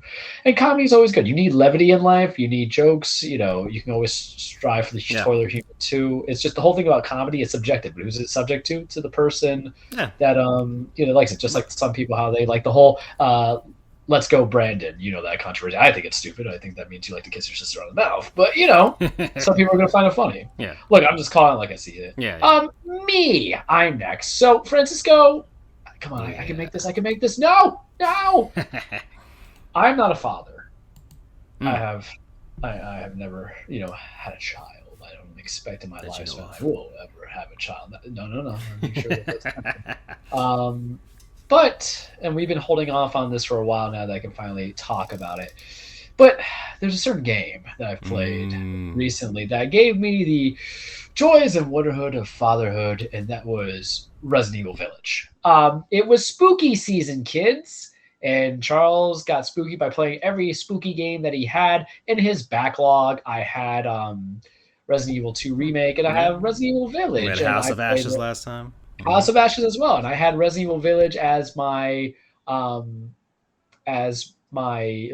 one of my first PS5 games I was going to play through. And I like the Resident Evil series. It's not for everybody, but I've enjoyed it for what it is. It has certainly been a series about evolution, and this is one of those first games that I've played where I feel I've completed it. It took about 10 hours to come into it, and I don't want to go too much in detail the storyline, but I think it kind of matters is that Resident Evil, you think zombies, you think Umbrella, you think all these little governmental shakeups and everything like that. we go to Resident Evil 4, which is one of my favorite games of all time. And I know everybody say it's overrated or it's outdated. I don't care. It's still one of my favorite games of all time. And I'm just basically Leon Kennedy trying to save the present. But in Resident Evil Village, it was continuing the story of Ethan Winters, who was the main character in Game 7, which I skipped on because Bayou Horror, Louisiana was not my cup of tea. And then I knew that the villains there were just not as diverse. It was just molten men. I was like, no. I'll just keep to what I know. Thank you very much. Resident Evil 8 is different. Resident Evil Village was different. I felt that it was a pure successor to Resident Evil 4, one of my favorite games of all time. Hint, hint, wink, wink. The action, the intensity, the focus, the everything that kind of came to it, and the emotional renaissance. And I don't want to go too much in detail, spoiler, but we all know about big old vampire Lady Dimitrescu and everything comes into it. But it really, at the simple day, is not about a father, or not a father, but not a man trying to overgo against spooky stuff and then beating, these little monsters. Is more about a father trying to do right by his daughter. And I felt some emotion about it, especially near the ending scenes. I won't spoil, but it was one of those first Resident Evil games where I actually felt real closure. Usually it's just the very endings are like the cheesy heroes win for the day. Like if you ever played Resident Evil 4, which I love, he literally leaves on a jet ski with Ashley after saving the president's daughter. I was just expecting him to make out him put on shades, but Leon Kennedy don't flow like that. Resident Evil Village or Ethan Winters, you get some returning of Chris Redfield, who I guess is really the main character, though I can argue Jill Valentine, Claire Redfield can get there too. But it's continuing his story. He's over in like a quiet little village over in Europe trying to do some things. And then, Chris comes in and ruins his life. Graphics, amazing. Action, fun, first-person viewing coming into it. Really good for spooky season, even post-spooky season. And I think I was kind of emotionally invested in that game more so than I have in any Resident Evil game when I realized what I was trying to do. The first 3 hours or so, 4 hours or so has that spooky vibe, and then it becomes more action-based. I enjoyed it, man. I liked it a lot. As you see a little baby in the background, that's Rosemary. That's Ethan's kid. But there was the house scene, the Benevito, the dollhouse level. Good stuff. And all around, I felt connected to it. I thought it was good. When they make 9, I'll look forward to it. I don't think Ethan's going to be in it. I think it's just going to kind of go off shift. But definitely get it on your PlayStation 5, Xbox Series X, PC. Don't get it on the current gen consoles. It's probably not going to run as fun. Good old Resident Evil fun with some love to Resident Evil 4. Basically, those good games I had the pleasure playing. Not my game of the year. We will see what my game of the year is when we have our annual review of stuff, but it's not there. But it's like a solid 8.5 for Charles. Probably third favorite Resident Evil game I played. It's always gonna be 4, and I love the RE2 remake. And there's some of the remakes I'll play in between, but definitely enjoyable. Promo code World's Best Dad. Yeah. Actually, no. Let me revise that. With World's Best Dad, also a line that they put boulder punching asshole. That is for anybody who's played 5 that knows what I'm talking about there. Hilarious when they came on. I laughed thoroughly. Okay. Yeah. Okay. I want to move to another segment. I've been waiting, Charles, for this one. We got Gottlieb's Goons. Oh, buddy, it's not even fair. Okay. This past week, a lot of shit. A lot of shitty people in sports, for sure, and we gotta talk about them because I've been sitting. Let's get one out of the way. This was one of the more recent ones, one of the more gruesome ones. Henry Ruggs III. Out in Vegas, going real fast, going real drunk. Struck and hit another person. That person died. He lived. And he is no longer with the Las Vegas Raiders. That happened out in Vegas. And he is probably not going to be out in freedom anytime soon either. So that happened. Kind of one of the things that people feared, putting a NFL team in Vegas. Shit like this would happen. So there you go. 156 miles. Yeah. Coming out like he had a 5-star rating in GTA. Yeah. It was bad. It was real bad. Even I think he had his first hearing with a judge today, right? I think that happened today already. Even the judge was like, he'd never even seen 156 before. you know. And what was the alcohol level? Was like One something. yeah, it was like double, like more than double the legal limit. Like and you know, and I have, and I'm gonna harp on it just a little bit more. It's kind of shitty. I mean, and I didn't know anything about this guy, but then you read the stories and stuff like that, and I mean he quit football for a bit, and then he returned like in his junior year, and was awesome. And then like his friend died in a car accident, and he like was doing tributes to him every time he scored a touchdown. And then it goes to Alabama, goes over there. He's from Alabama. He went to Alabama. Goes, plays, gets drafted rookie season last year, right? And then this happens, and so it's just kind of horrible how he was going through that, talking about the way his friend died, and then he goes and does something like this. And it's wasted talent at the end of the day, but 22 or 52, you're all accountable for what you do, kids. So and I guess I have to give goons to Raiders fans and even some NFL fans out there that are like, oh well, he's a young kid. No, man, no, he's 22. He's 22 or whatever. He killed another human being, 23-year-old woman. And I love how people on the fan bases or just casual viewers will bring up everything in history. They were talking about a Cowboys player that Jerry Jones had advocated for. Mind you, Jerry Jones is not the shining example of humanity. Just saying that right now. Right. And then I even brought up like Dante Stallworth killed a guy, but that's just known facts and still got to play. Yeah. So who knows? I mean, there could always be a possibility. Yeah, there is a possibility. Yeah, I mean, but it still doesn't absolve him from making a better choice. Fair to say that just humanity, and this is why I hate Twitter, and this is why I don't really use. I only do it for us. Yeah, and wrestling. And wrestling. I gotta know what's going on. But my beef with it always stems from the idea that it really gives people an opportunity to show who they are, so they don't get ashamed, because it's just invisible fingers. And me, like I'll send in some like effed up tweets to you guys or memes, for my own humor. But there is no time limit of humor. You take into it as it is. But when I was looking at some of the stuff with Ruggs, I'm just like, guys, do we not want accountability? This whole time, all we hear is about preferential treatment when it comes to the superstars. But the minute it comes into law and people are saying it's not that bad. The minute it happens to your fucking team. Yeah. Yeah, like what are we saying about that? What do we want to be about that? And it's just, it amuses me. People amuse me because I'm that guy. How do I want to say this? I'm not trying to make myself sound like a tough guy whatsoever. I'm that guy who believes that if confronted face to face, that person would never say it straight up. They ain't real. No. As some people. Well, that's why I was, and I've made a point, and that point was the emphasis of this show. I mean, it's the emphasis of the title of this show. The internet is fucking stupid. That's why I don't take much of it seriously. Even this show, we do it for fun. We do it, and once again, the minute that we got sponsorship for the show, I cracked up laughing. I'm like, this is us of all people. Like, it didn't matter the amount that we got either. It didn't matter the amount. But the minute we got sponsorship and we had ads running and stuff like that, it was. And people contacting us, I was like, this is hilarious. This is funny. This is ridiculous. And it's all a joke to me, and I love it. I love it for that.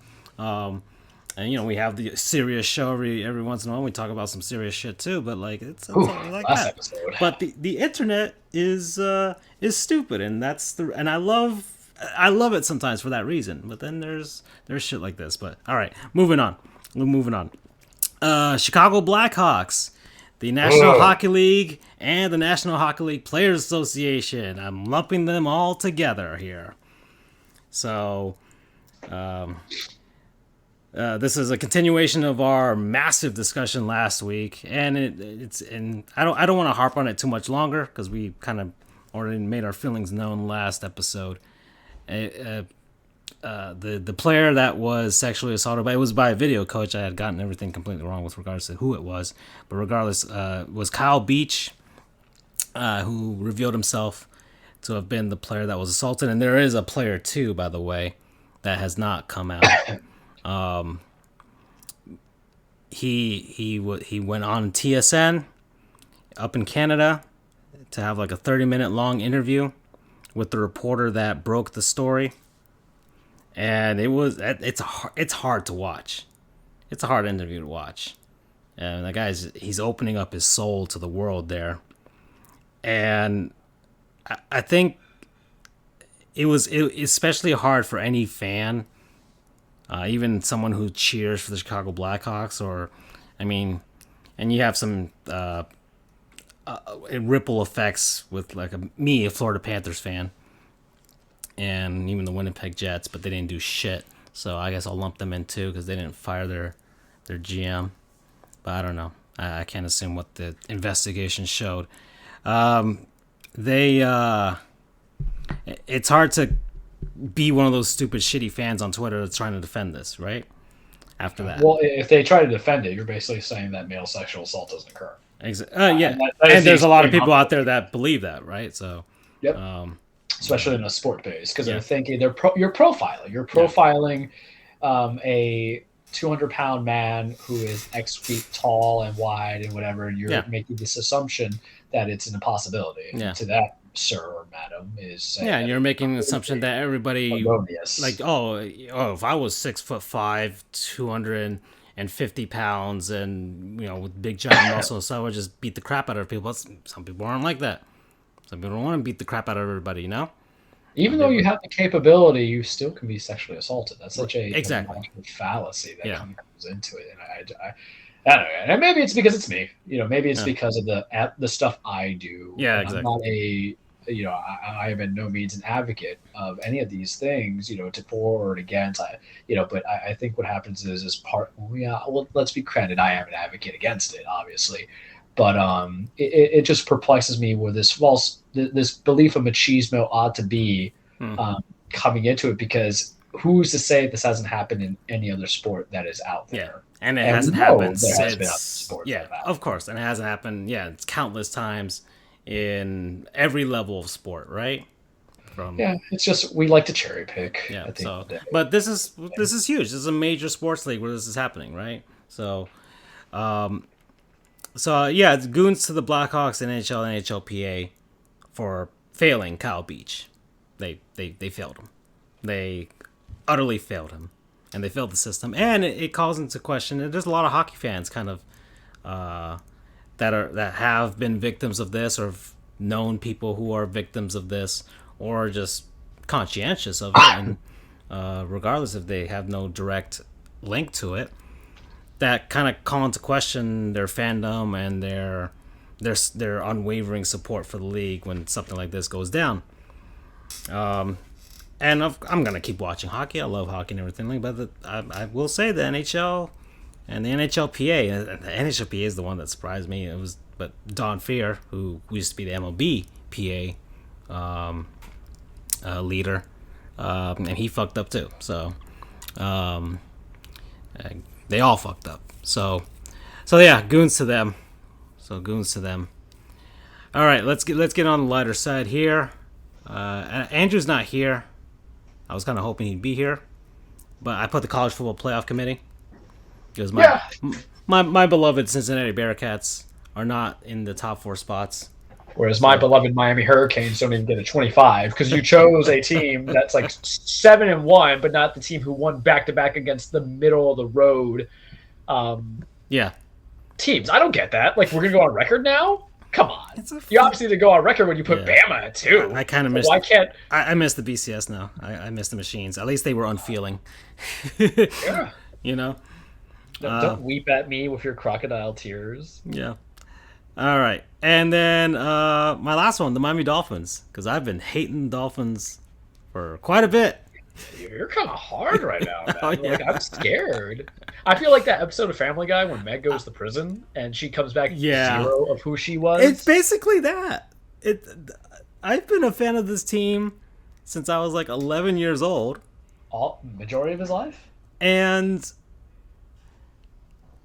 with... Like, I think I'm finally frustrated. And I finally got Doug to also be frustrated with it, too. Because he told me he's not even going to watch the game this Sunday. And Doug's a very optimistic guy, you know.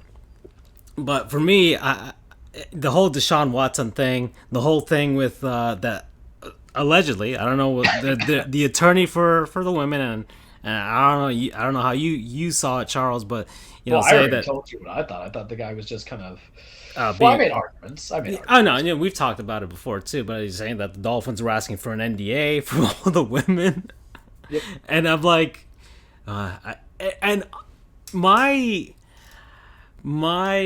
disdain for the team has gotten so low these past 20 years now or so that I honestly could believe them doing that.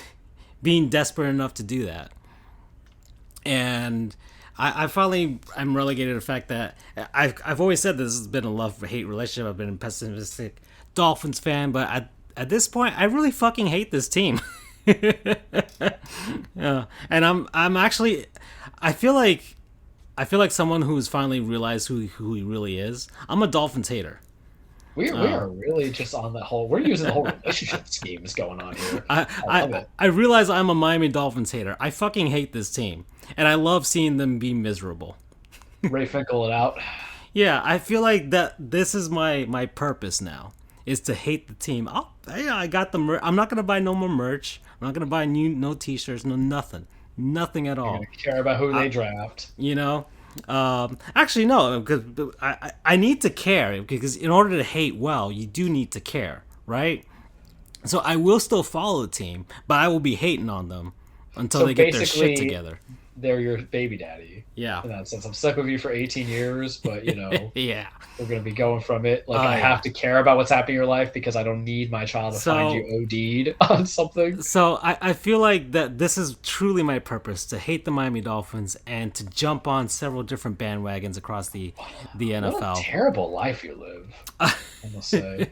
Well, and the performance of the Dolphins is the reason why football is my fourth favorite sport. Like I genuinely, I love baseball and hockey. And here's the problem: there was so much optimism last year from you too. Oh yeah, and I think that's what finally this season finally did it, because he told me the change. I actually they gave I had not like joking hope. I had legitimate hope that this team had finally changed. Follow Doug on Twitter, kids. Yeah, follow us on Twitter. FJOJR, Dan Frijoles, Charles the True. Yeah. Whatever Doug's thing is, I always forget. D Solar with the soul, like the soul, like your real soul. And the Dolphins have destroyed my soul, and I feel like I need to come back as some sort of as a hater, a soulless hater right there. So you're a Dementor, just eating up all the souls. Yeah. So you're gonna lose out on this guy, on Deshaun Watson, and they're 1-7 right now, and I want it to get worse. I want the Philadelphia Eagles to have as high a draft pick as possible. Could you just imagine how delicious that would be? This was supposed to be what they said. It was like a 3-year rebuild, right? We're on year 3. And wait, I've never seen it go backwards. This is with all those draft picks, and that's why it finally did it this year. Like all the things that were supposed to line up, and like, oh, they're doing all the right things, and they completely fucked it up. And I'm like, this is it. This is the point. They have literally, they don't want to say it, but they blame it on Tua. That's what I find highly amusing. And that's all on Tua. Yeah, exactly. And I hate the Dolphins, and I feel sorry for Tua. I genuinely feel sorry for the man. Okay. Like, I don't think he's the guy, but I would say he was. No, he's not the guy. Year, he's not the guy. He's not out of the draft class that he was in. He's not going to be. He's an average quarterback if he's healthy, right? Yeah. He's an average quarterback. And you just have to have the right system around him in order to win, right? And, I mean, he had the same thing in college. So, all right. I'm just going to say it. I don't think Bama just won because of him. I think he could have put anybody in there. He's the first Bama quarterback I know to lose. Yeah. So you got that. Jalen Hurts. And then... And I mean, I was gonna say something more that was also poignant, but whatever. Anyways, Miami Dolphins. You're hurt. Yeah. You're hurt. Oh no, but I finally am at peace with this now. I'm hurt, but at the same time, like, this is better for me. Like, this is better for me. I feel bad for Tua and the fan base because they draft Jalen Waddle, don't know what to do with Jalen Waddle. Plain, and simple. Oh Plain my as God. day. Yeah, And no. Doug loves him some Jalen Waddle. Yeah. Like, No. very drenched when Yeah. it comes to Jalen Waddle. I don't even know what the hell they even drafted him for, but yeah. And then they don't even go to get a running back at all, which is what Miles Gaskins not the guy. And they've known Miles Gaskins has never been the guy. Of course not. Ah, dang it. I would have been happy with Adrian Peterson coming down here. We'll talk about it. It's coming. All right. Okay, and this was also a recent Goon, and I know, and I wanted to put this one in because I know you're going to love it. Aaron Rodgers. Oh, injected in my veins. Actually, don't, because you'll get sicker. Well, no, I won't, because if I inject in my veins, oh, no, the vaccine, protected. Yeah. This is the Aaron Rodgers medicine. Here we go. For the last 5 years, you and your essential oils as a fan base, fantasy football and casual viewership has, for lack of a better word, and I'm probably being listened to from people at work, I'm going to say it anyway, y'all have licked the nuts of this man. And he has told you that it is organic and whole food, but really it's a fat, sweaty man who did not clean after he wiped touching them nuts. Peanuts, not those nuts. And I feel so revered because I don't care. I'm putting this out there right now. I do not care if you as a professional player are vaccinated or not. I don't really care. And I know that sounds different considering the fact that we went on the Kyrie spree. The Kyrie spree was a different thing because there's actual consequences of it. We all know football. Football doesn't care because they have pushed games last year until like a Tuesday to make sure they would get their money. I really don't care.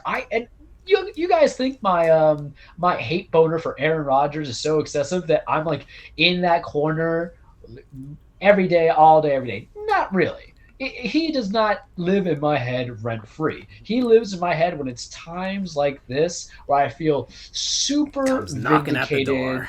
And it's knocking at that door. And, opportunity knocks, and so does Charles being right about things. So here's the thing about sweet old Aaron.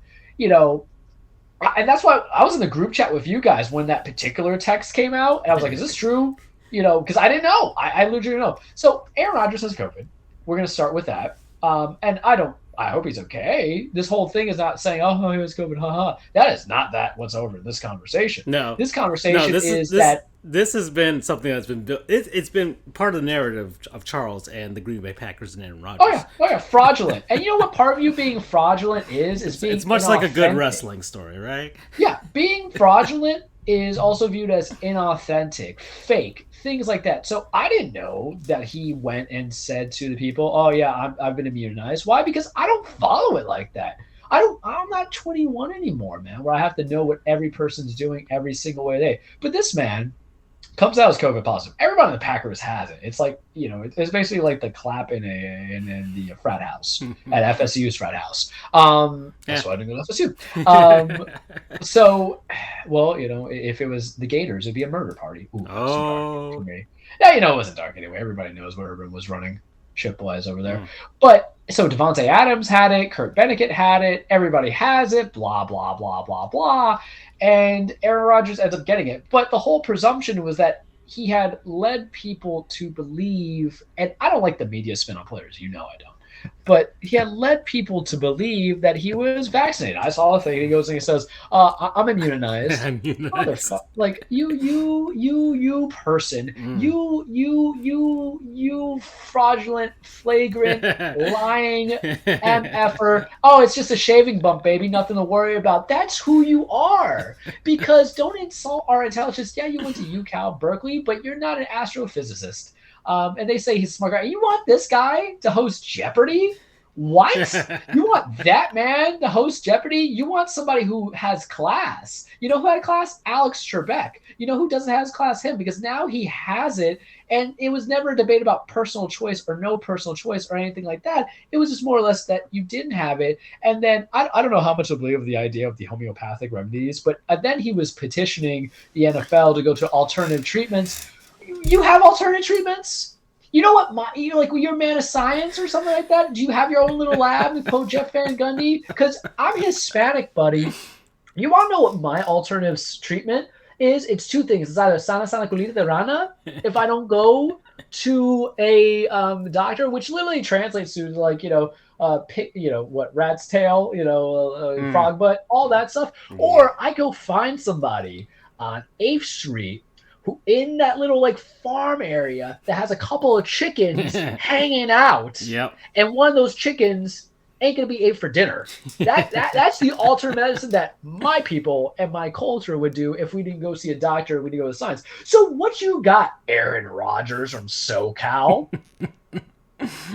So he goes up there and he strikes me. Sprite. Sprite. Oh yeah, McDonald's Sprite. I'll hear it all. It's like that South Park episode with the SARS.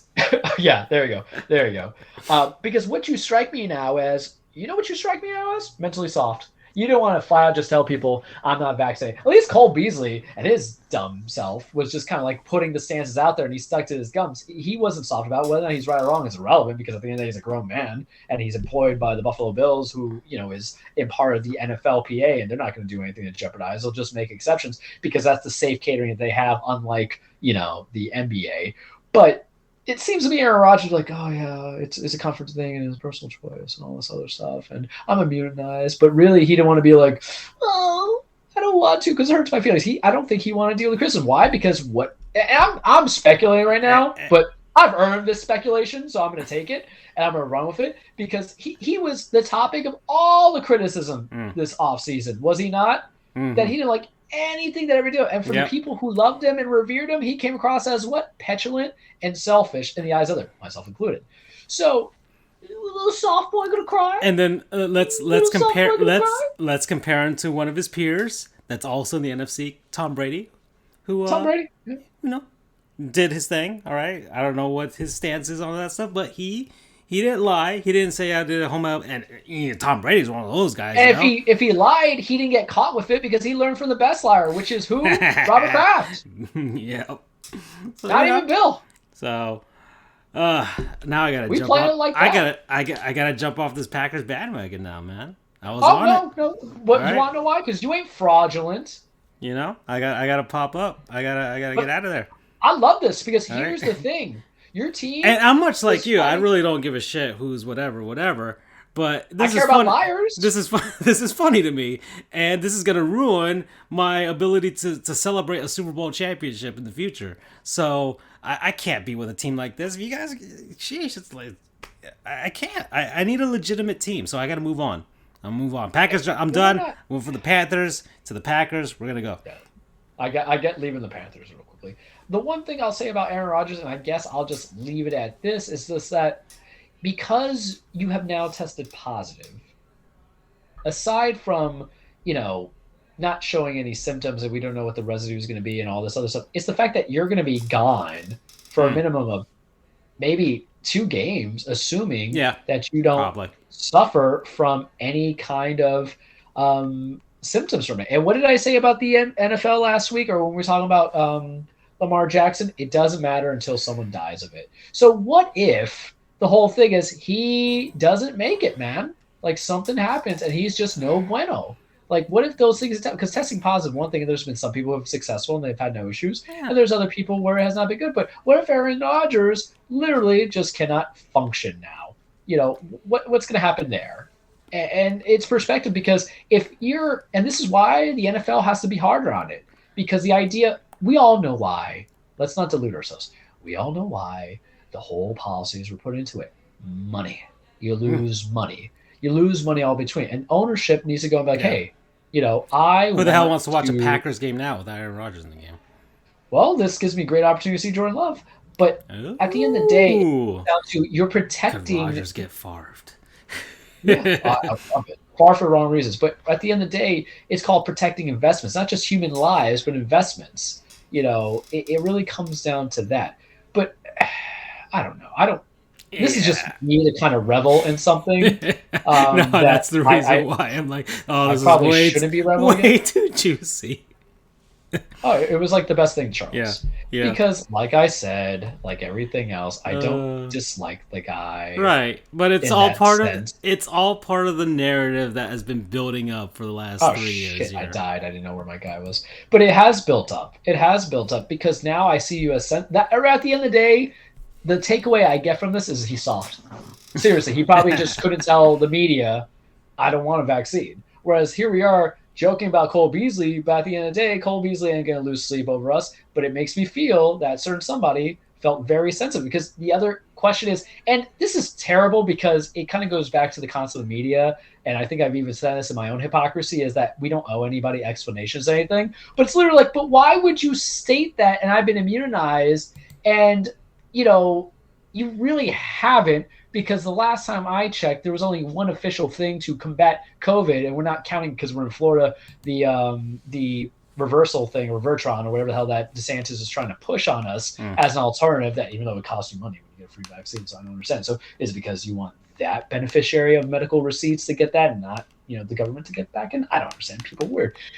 Besides the point, it just kind of comes into it where, like, unless he's got the super duper, Sana de Rana, or he knows some good shaman. And the reason why I'm calling them shaman is because of the fact that there's too many to classify in the Hispanic hood up in this, baby, is the fact that, you're not sharing that, man. I mean, you went to California. I think some people there have some cool recipes, but I love it. I love it, though.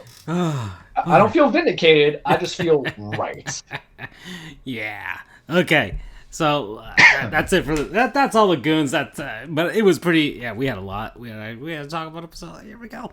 And real quick, real MVP.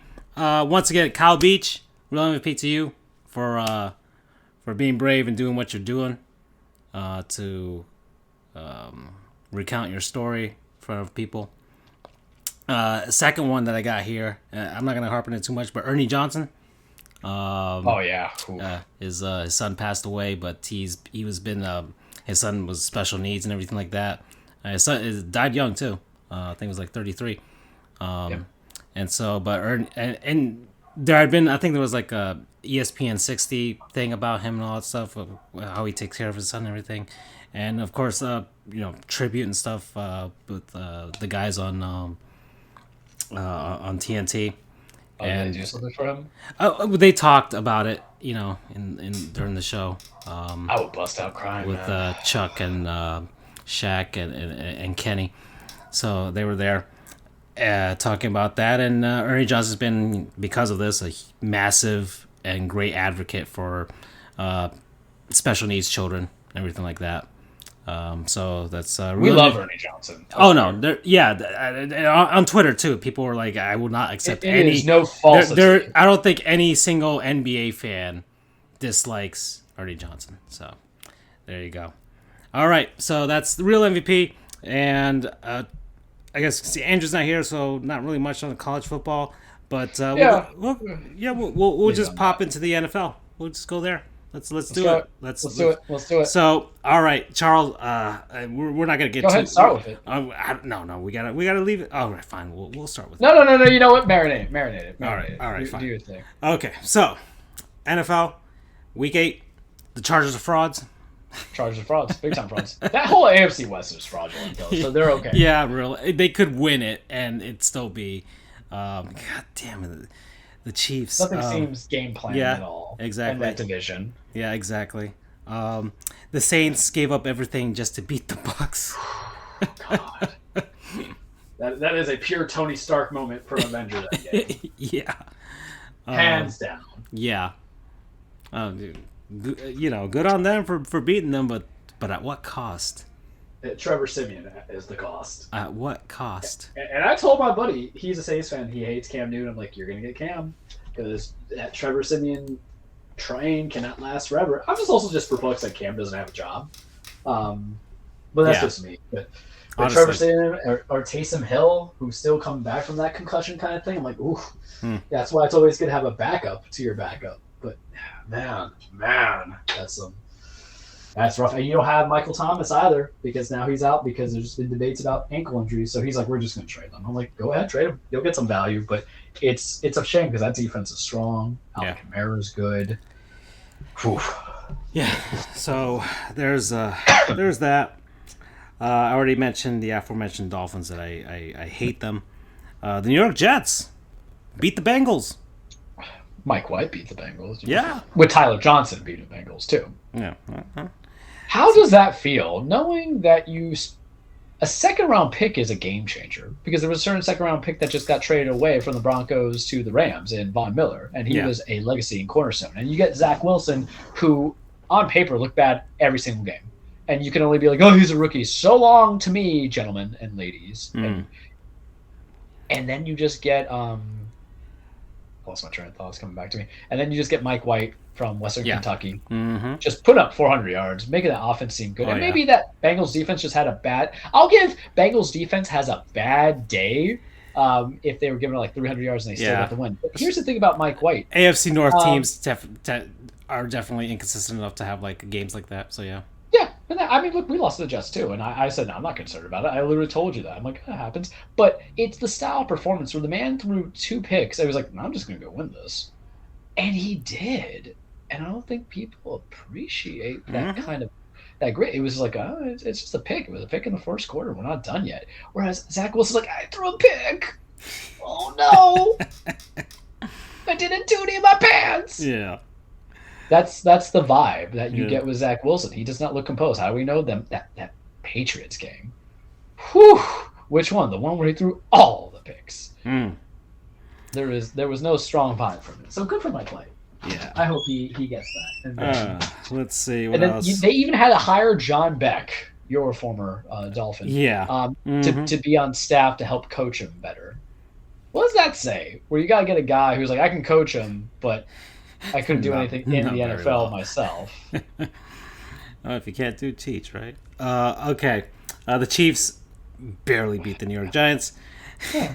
Is it a Patrick Mahomes problem? Because you can listen, people throw picks all the time, but I'm not gonna put this whole blame on Patrick. One interception, one fumble. It's not like that's what caused you to not get it. People are so silly with what they want to hate on. Then we got the Cowboys beating the Vikings. So Mike Zimmer beat the Vikings. Yeah, I watched that game. Yeah, that was not a fun game to watch. And my buddy texted me. He was like, "Cowboys still fake to you?" Because he's a Cowboys fan. I'm like, no.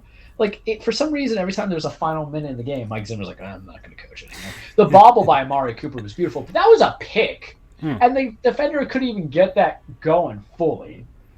And Vikings are just not enjoyable to watch. No, they're not. They're not. They're once again. We started the season. They're not a good team. So Seahawks beat the Jaguars, but whatever. That's the hate train. The hate train. No one needs to lose them. Panthers beat the Falcons. All right. Barely. Poor Matt Ryan. Everybody wants you to trade away. Calvin really doesn't want to play anymore for whatever issues he has, and respect it, man. It's weird because my nosy ass is like, what's the mental health issues? But then at the end of the day, he's an adult. We don't need to go from there. And then poor Matt Ryan, though, his performance, you need something. Kyle Pitts is still a tight end at the end of the day, so he can't be the main wide receiver.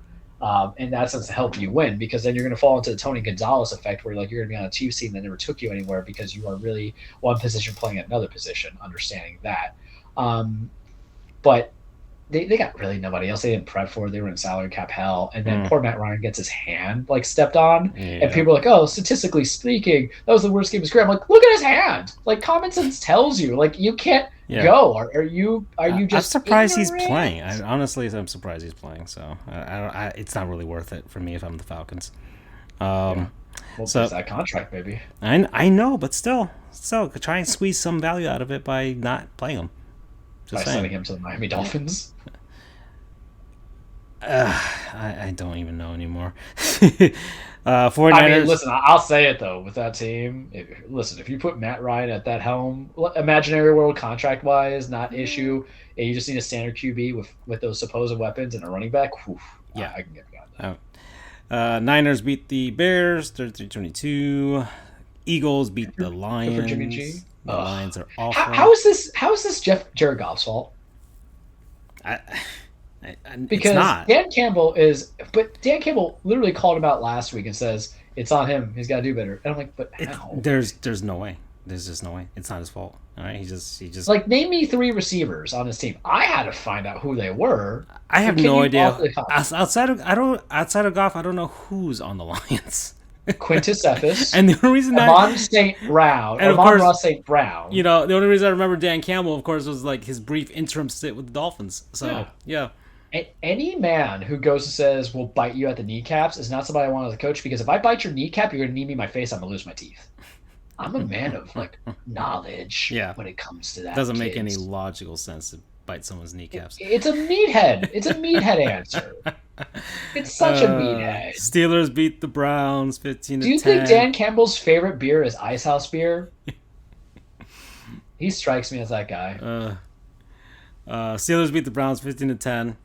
What a shit show the Browns are. Yeah. I love it. Yeah. I love it. OBJ, it's like every year. Last year I liked them. This year I don't care. You got OBJ's dad tweeting, sending Instagram videos. Is he wrong? I guess not, but... Because there's a lot of Baker Mayfield supporters, and we weren't... Like, he's made that franchise relevant because they have not had quarterbacks. Right. However, like, remember, they had the softest system last year with, like, we have not 1 but 2 starting running backs in Nick Chubb and Kareem Hunt to make sure Baker doesn't have to throw. Food for thought, ladies and gentlemen. Exhibit A. Yeah. Let's see. Next is what else we had here? Yeah, we had the Thursday night football game, of course. Oh, wait, we heard that. Kyler Murray is a fraudulent. Yeah. It made me feel good. Yeah. So there's that. This is just me being right about it. It came at a cost. It came at a cost, Charles, and we're gonna get to it. The Rams beat the Texans, so the Rams are looking good. So there you go. And all right, we're here, Charles. We're here. I'm gonna let you do the intro, and then so you know what's coming. Well, the episode of this is titled "The Henry Footie," because Peterson Pulley, but and then we got the PD Pulley coming soon. So. Coming soon. Andrew, we miss you, but sometimes, sometimes we go off the rails. I had to. All right, Charles, your beloved Titans, and a game that honestly shouldn't have been like this, but go to overtime, right? 34-31 against the Indianapolis Colts, who have some fight in them. I will say that the Colts have had some fight in them this season, right? Right, they haven't really been like laying down to any of their opponents, but Charles, this came at a huge cost. We're not gonna have any more Henry Handies. It's done. It's over. It's over. The MVP like this, and I feel you, man. I feel you because this happened. Aaron Ekblad for the Panthers last season looked like he was gonna win the Norris Trophy, best defensive player in the NHL. Breaks his leg. Panthers were on. I mean, he was transcendent as a defense in that season, and he's gone. So I honestly feel you, man. I feel you. You're all I ever wanted. You're all I ever needed, yeah. So Derek, tell me what to do now, cause I want you back. As sung by the great NSYNC, led by Justin Timberlake, who used to date Britney Spears, now married to Jessica Biel. That's how I felt with what happened on Sunday. And I knew it was going to be at a cost, Francisco. We knew it was going to happen. And every time I look at Derrick Henry, I feel like the Wolverine meme where he has the portrait there. Yeah, yes. And I'm singing, baby, come back. You could put the blame on me. I was fool. Something. The rest of the song that comes in, I still think the I was wrong. Very real. And I just can't live without you. Can't live without you, baby. Baby, come back. So the expectation is 6 to 10 weeks. So it's possible that AFC South division is trash. We are going to win that division. We are 6-1. We are the best team in the AFC. That's the irony of it. Mike Vrabel just plays winning football or coaches winning football. He doesn't have a stellar offense. The defense comes and goes. Carson Wentz won us that game. All the same, that hurt like a bitch. And we knew it was happening. And you didn't hear my live reaction. I just accepted it. I was like, all right. Yeah. Because what else could have happened? Our nice shiny toy Julio Jones, not available. obviously. Everything else that comes in. So we're on a different mindset. We're on that new-ish that has to come in because I rather have Todd Gurley, to be honest with you, than Adrian Peterson. And for obvious reasons is the fact that there's no burst and explosion because with Todd Gurley, I know he can do one thing. I know he can get on that goal line. You give him on the first down, he's going to run that ball in. On the, oh, no. That's true. With Peterson, I really don't know. And Jeremy McNichols. He's older, too. Is sparingly used. Yeah.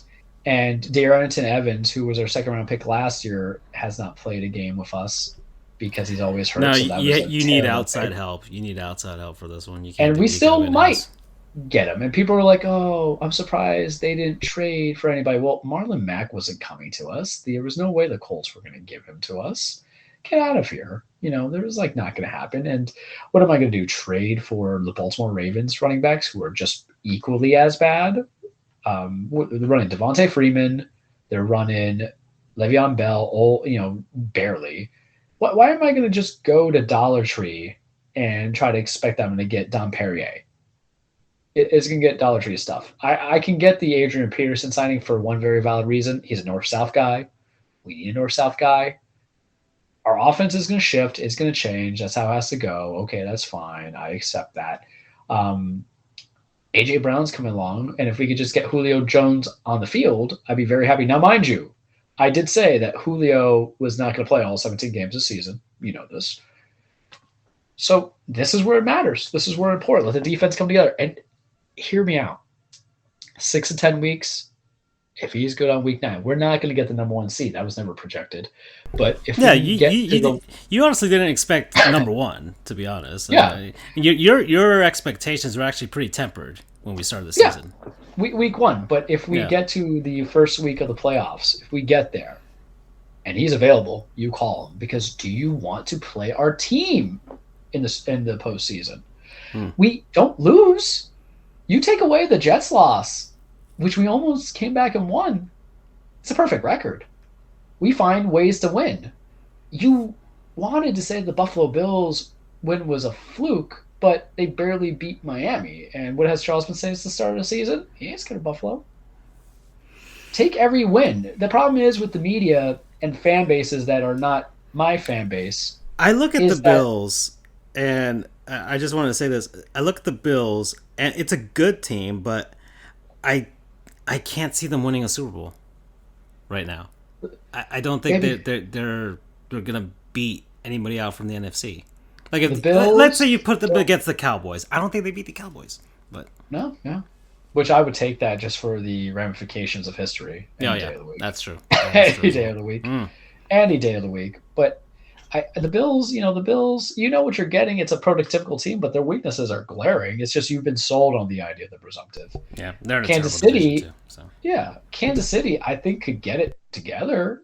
Honestly, but I think that about any team that it's not like Kansas City's not the Dolphins, who's 1-7. Yeah, but Kansas City is one of those teams that's like, and it might be like the fact that they've been in the playoffs so many years and it's wearing on their bodies as a unit. That could be a thing. Championship, well, not a championship law, but the Super Bowl law because they were in there last year, and all of a sudden it might be just that too, or it might just be like it's like what players actually suck. Yeah, I mean that, or it's just they feel like they could turn it on, but can they turn it on in time? Right? Yeah.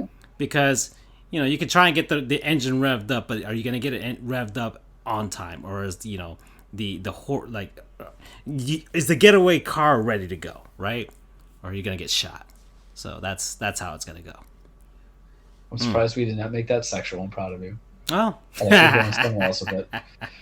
But am I concerned? Sure. Do I accept it? Yeah. Am I freaking out? No, because at the end of the day, the reason why we got the Julio Jones, if you've been keeping note and paying attention, was because we said we need somebody that's going to win us the game.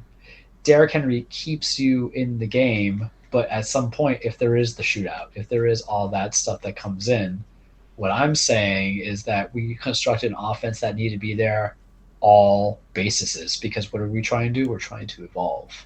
That's what it is. Look at the paper. Mm-hmm. Think about it.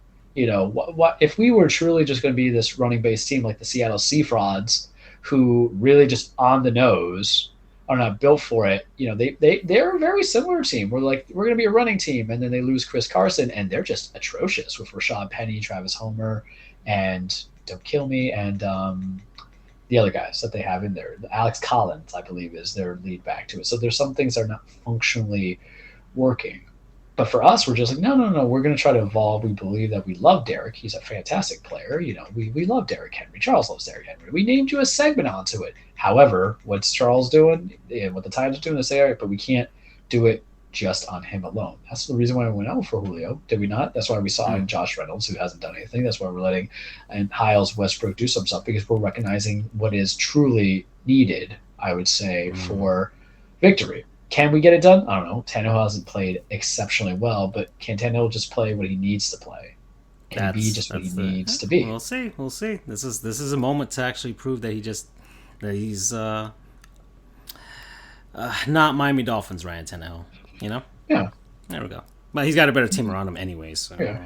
You don't win the game by running 200 yards and 3 touchdowns. That's an anomaly. It's just the guy's impressive. The biggest damper is that I truly believe this was a season to acknowledge the fact that he was MVP. Yeah.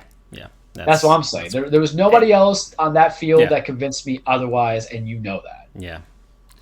Okay, Charles. So that's NFL, and I want to just a quick NHL stuff. There's the Jack Eichel out in Buffalo. He's unhappy. He hasn't been playing with them. There's trade rumors right now. Kevin Weeks just saying that the Flames are the front runners to get him, so he might be popping out to Calgary. So we'll see how that turns out. But as of right now, it's going to be a whole thing. I don't know if they'll finally pull the trigger, finally get him out of there. So we'll see. So that's the Buffalo Sabres. As other NHL talk, aside from that, I just have the 3 stars from the past week. Got Jacob Markstrom out in Calgary as well. With he was the first number 1 star for the past week. Saved 93 out of 94 shots for a .989 save percentage. He was almost perfect for 3 games. He went 3-0, 2 shutouts, a .03 like .33 goals against average. Like he only allowed 1 damn goal in a week. So there's that. Drake Batherson out in Ottawa got a hat trick. And then 2 assists in a different game.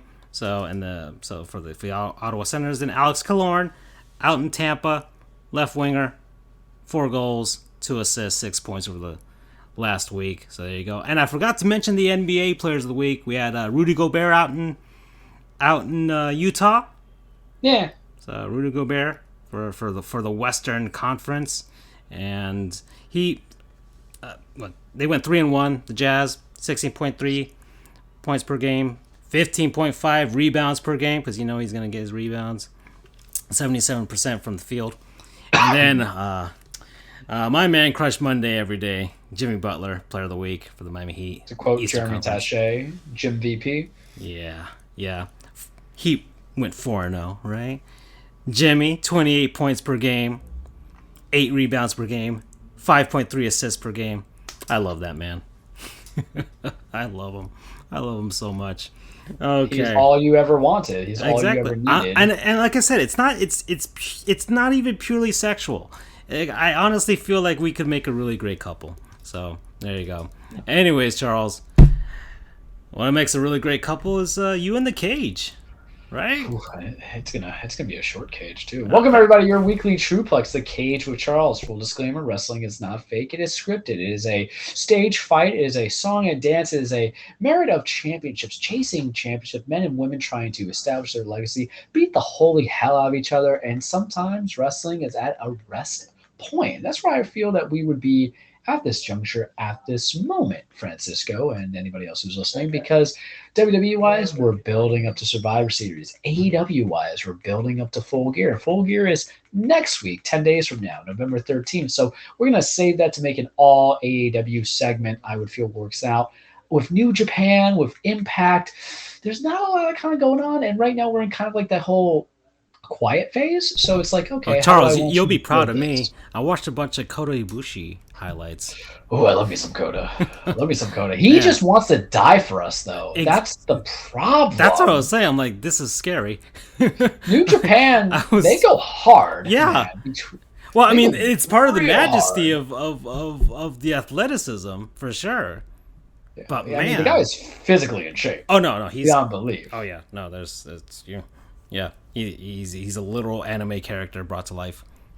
And he has some talent, and then that injury that he took really hurt him in the G1 climax. Not that I think he would have been the guy who won it all. I think Okada still would have gotten it, but it's just such a darn shame when people get injured and they kind of lose that effect that comes into it. But Koda's good. Him and Zack Sabre usually put on a show anytime they go against each other. Same thing with him and my boy. Hold Yeah. on. And I read something that he could actually, like, you could put him in like any sort of situation. You'd find a way to make it Yeah, interesting. yeah, he could do cruiserweights. He could do everything like that. He could do technical wrestling. He could do high offense. He could do, just kind of like that beat the hell out of each other kind of thing. Oh my God, why is this guy's name blanking on me? It really shouldn't be. The one from Los Ingobernables de Japón that I love so much, Tetsuya Naito.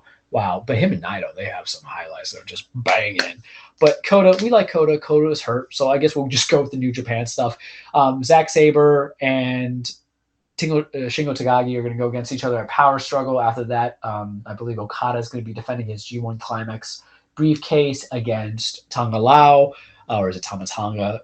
That's usually getting your guaranteed shot. Nothing a lot going on there. They're still kind of doing their own gig, so I won't spend too much time on them. Impact Digital Media Championship, we already kind of talked about it. We know Moose and Josh Alexander are kind of feuding. They're going to build into that. That's going to be an awesome feud. I hope to come into it, but nothing too crazy about Impact. Ring of Honor. Actually, I should start with this. We sparingly talk about Ring of Honor. Ring of Honor, I feel, has been the organization that has suffered the most with the pandemic, terribly with the pandemic. And so Ring of Honor announced that they are going to go through an entire reshuffle. They're going to release all the people whose contracts expire by January. Actually, if they are going to have their contract expire by January, they're already free agents. They're going to take a pause after their pay-per-view and then come back in the second quarter in April of 2022. And they're also going to release other people as well. And this is an interesting demographic to me, or dynamic It's almost like a hard reset.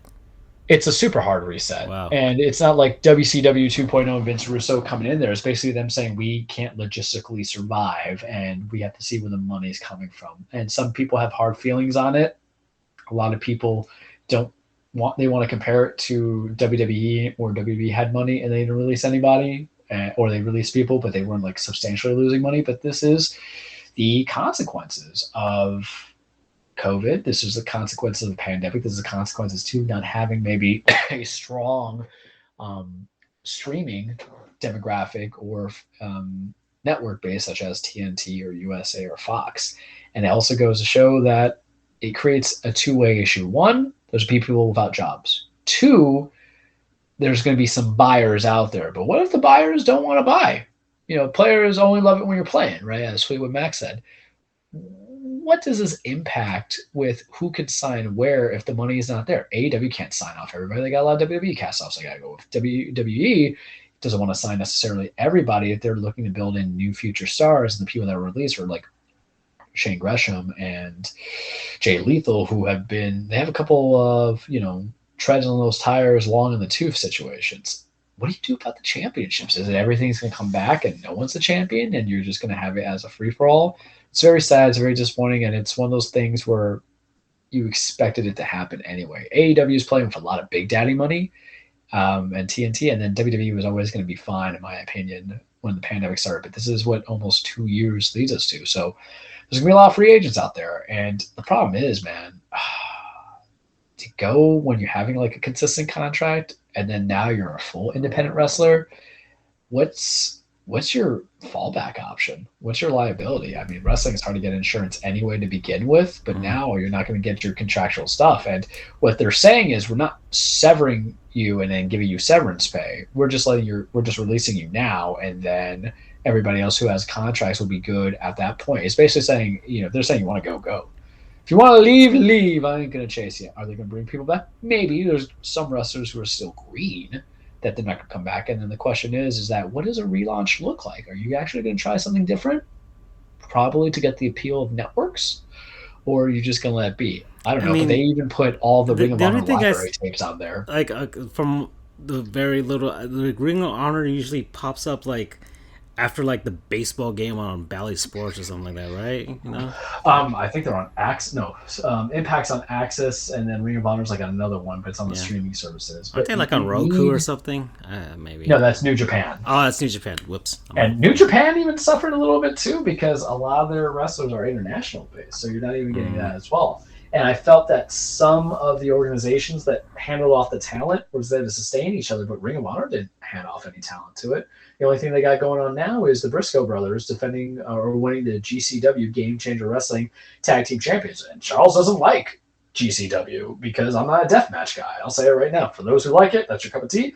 Okay, that's fine. Some people like their steaks well done instead of the proper way of rare, but that's your decisions. But yeah, so that's kind of concerning because it makes you wonder how Impact still stays around, but they have Anthem money. And Ring of Honor, I think, is owned by Sinclair Broadcasting. So that's some money too. But when you have these television organizations out there, it's going to be very tough to accumulate everything that you need. That's just the way the world goes. AEW, lightly talk on it because we're going to have really more of an AEW show next week. But you're building into Full Gear. Highlight match is going to be Kenny Omega defending the AEW World Championship against Hangman Adam Page. They dress up at Ghostbusters at last week's Dynamite. I thought that stuff was hysterical because wrestling should be serious, a fight, a comedy, a soap opera, and amusing. But the one thing wrestling always needs to be, it needs to be something that you appreciate. And I appreciate those goofy elite, that is the Young Bucks, Adam Cole, Bebe, and Kenny Omega dressing up as the Ghostbusters and Hangman Page being Stay Puft. And I watched Ghostbusters over the weekend on Halloween, so it was more appropriate onto it. Tag team titles, we'll discuss more when that comes up. They haven't fully set out the card. They're doing the TBS Eliminator Tournament. They're doing the TNT Eliminator Tournament. And I went back and forth on it because Dynamite is tonight. It is on Wednesday. It's going now. So I'm just going to touch on point to it. Jon Moxley entering in-house patient for alcohol addiction, alcoholism, whatever you want to call it. I like Moxley. I was liking where he was going in AEW because it seemed as if he was going to go to being a heel. Something's happened. Life happens. Tony Khan just kind of announced it out of nowhere on Twitter. He said he got it with permission. They're going to address it. They're going to know who his replacement is for the tournament because it was going to lead to him versus Brian Danielson. It's still weird for me to say it 2 months later. Brian Danielson to appear at that finals, my guess. And now things kind of change and go from there. All I could say with respect to being fairness, because wrestling's weird, man, and I'm looking into some stuff and I talked to you about it and reading into it because Twitter was fine. And then what we saw was I went onto the wrestling boards and everybody is either a critic, a doctor, or they're basically a preacher. And I can just say, best of luck, Mox, go from there. It's been a weird couple of days. So it's kind of like damp, and that's with the sports world for me. Like, oh, Derrick Henry's hurt. Aaron Boone's still my manager. This is terrible. And now Moxley's going to go and, deal with his life. But best of luck to him. I was going back and forth if I was going to address it, but it is something big, I feel. It also goes to show that these people are entertainers and are human beings. And it's one of the things I would tell social media is just stop being a dick. Let people be things, but quit being a dick every now and then. Yeah. WWE. It's a slow reset, man. That's what it feels like with the WWE draft. I have watched Raw. I didn't watch Raw on Monday because I decided to play Deathloop. We'll see if Charles likes that or not. 3 hours into it, I kind of like it. I like it a lot. I'm not going to say that I love it, but I think I love it. Arcane Studios has to earn my trust back after that terrible game parade. But you're building on the storylines. Interesting note, Roman Reigns was not on SmackDown last week, and they still pulled in, I believe, 1 million viewers on FS1 because remember, it was preempted because of the World Series. So good on them. They don't really have anything going on for SmackDown that I've been invested in. Raw is more or less about Big E and Seth Rollins and maybe a little bit of Kevin Owens has been introduced there. The drama with Charlotte and Becky, I think I talked about it lightly. last week? No, I didn't because it was Friday. So basically, what they were deciding to do with the women's titles was to just change them over. And then I guess there was a miscommunication between Charlotte and Becky, and they just started like talking smack in real life. And I was like, holy crap, this is great.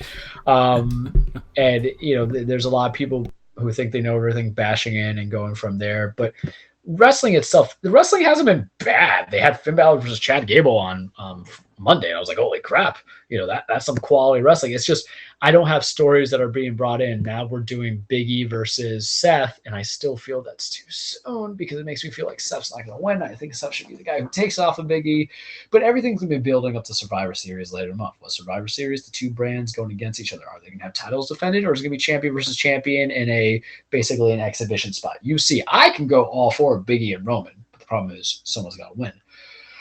Unless you're just going to do a cop-out and just have, you know, someone interfere like they always do in a Roman match. Or what are you going to do with the women's now that Becky and Charlotte have some real-life brief? Are any of them even going to be champions at that point? We know that Big E and we know that Roman are going to be safe, but who's to say that Becky and Charlotte are going to still hold on to their titles? Becky defended the title on Raw against Bianca Belair, cheated to win, and now we have Liv Morgan who's going to be going against her. Are we going to do anything with the King of Ring or the Queen Crown or the Queen of the Ring, whatever they want to call it now? Are we going to give them a substantial push? Are we going to do something for Xavier who's on SmackDown? Are we going to find a way to loop him into the main event? I'm not crazy about it because I always felt the King of the Ring was better for a mid-card dominancy. Considering the fact that everybody who got it as King of the Ring propelled themselves to becoming a world champion. Steve Austin, Triple H, a few other people coming there, but they went through the basis of going through the mid-card. Curious to see what happens. I'd be happy for Zelina Vega to do something. I just need the four horsewomen that consist of Charlotte Flair, Becky Lynch, Sasha Banks, and Bayley to just not hold the titles for a bit. You have a massive roster of women that can perform, that can go. See what they can do with the belt. You don't have a storyline for them, that's fine. Let the storyline write itself. You can figure out, once you put a title on somebody, how to approach it. Do they make him heel? Do they make him face? They did have Shotzi Blackheart turn heel, beat up Sasha Banks. I can get behind it because what SmackDown, I feel Raw has been lacking when it comes to the women's wrestling is secondary storylines outside the title. I said to you a couple weeks ago, write me a storyline that doesn't involve a championship. It's harder than you think. But right now, I'm still the meh thing. I didn't watch Raw. I probably won't watch Raw for like another 3 weeks because let me go to the gym, let me take the opportunity to play video games, but then it'll build more to it. But if you had to say what's the cage match to it, it's a house show cage match, meaning I'm not going to have to go hardcore for the cage. It's still there. I still acknowledge you, but we're going to go through on the beats. And I feel like I'm probably missing one more thing, so let me just go through my cage notes. That's right, kids. I go on notes. I check some things out before I make that full out determination if I'm sick of everything. Kyle O'Reilly might be leaving WWE. I wouldn't be surprised. Kyle O'Reilly was part of Undisputed Era feuding with Adam Cole. Adam Cole left. Kyle O'Reilly's contracts can go up. He's not going to want to probably be part of NXT 2.0. Maybe he'll go over to AEW. But this is the problem too, is that is the grass always green on the other side? When you're a free agent, what are you looking for opportunity-wise as a wrestler? To be on the shows more? To be on TV more? To win championships? Establish your name? I'm curious to see what everybody wants because it might be different than what everybody else needs. Kalisto just appeared on AEW Dynamite. He is now Samurai del Sol, but that's who he was in the Indies. We like Kalisto. He's a good guy. We're Samurai del Sol. We like him. Listen, it's tough for me to learn new names when you're this name for so long, so give me a chance, I promise you. But I'm interested. The one other thing I will tell you is that AEW and Impact's working relationship, Francisco, is now over. So we are going to see what everybody can do on their own separate organization, hopefully, going from there. So that's all I got for you this week on the cage. All right. Okay, man. Let's close it out. So that's it. I think we covered pretty much the gamut of everything. So that's it for us, guys. 120. We'll see you guys next week for 121. Have a good night, good evening, good afternoon, whatever. Bye-bye. Take care.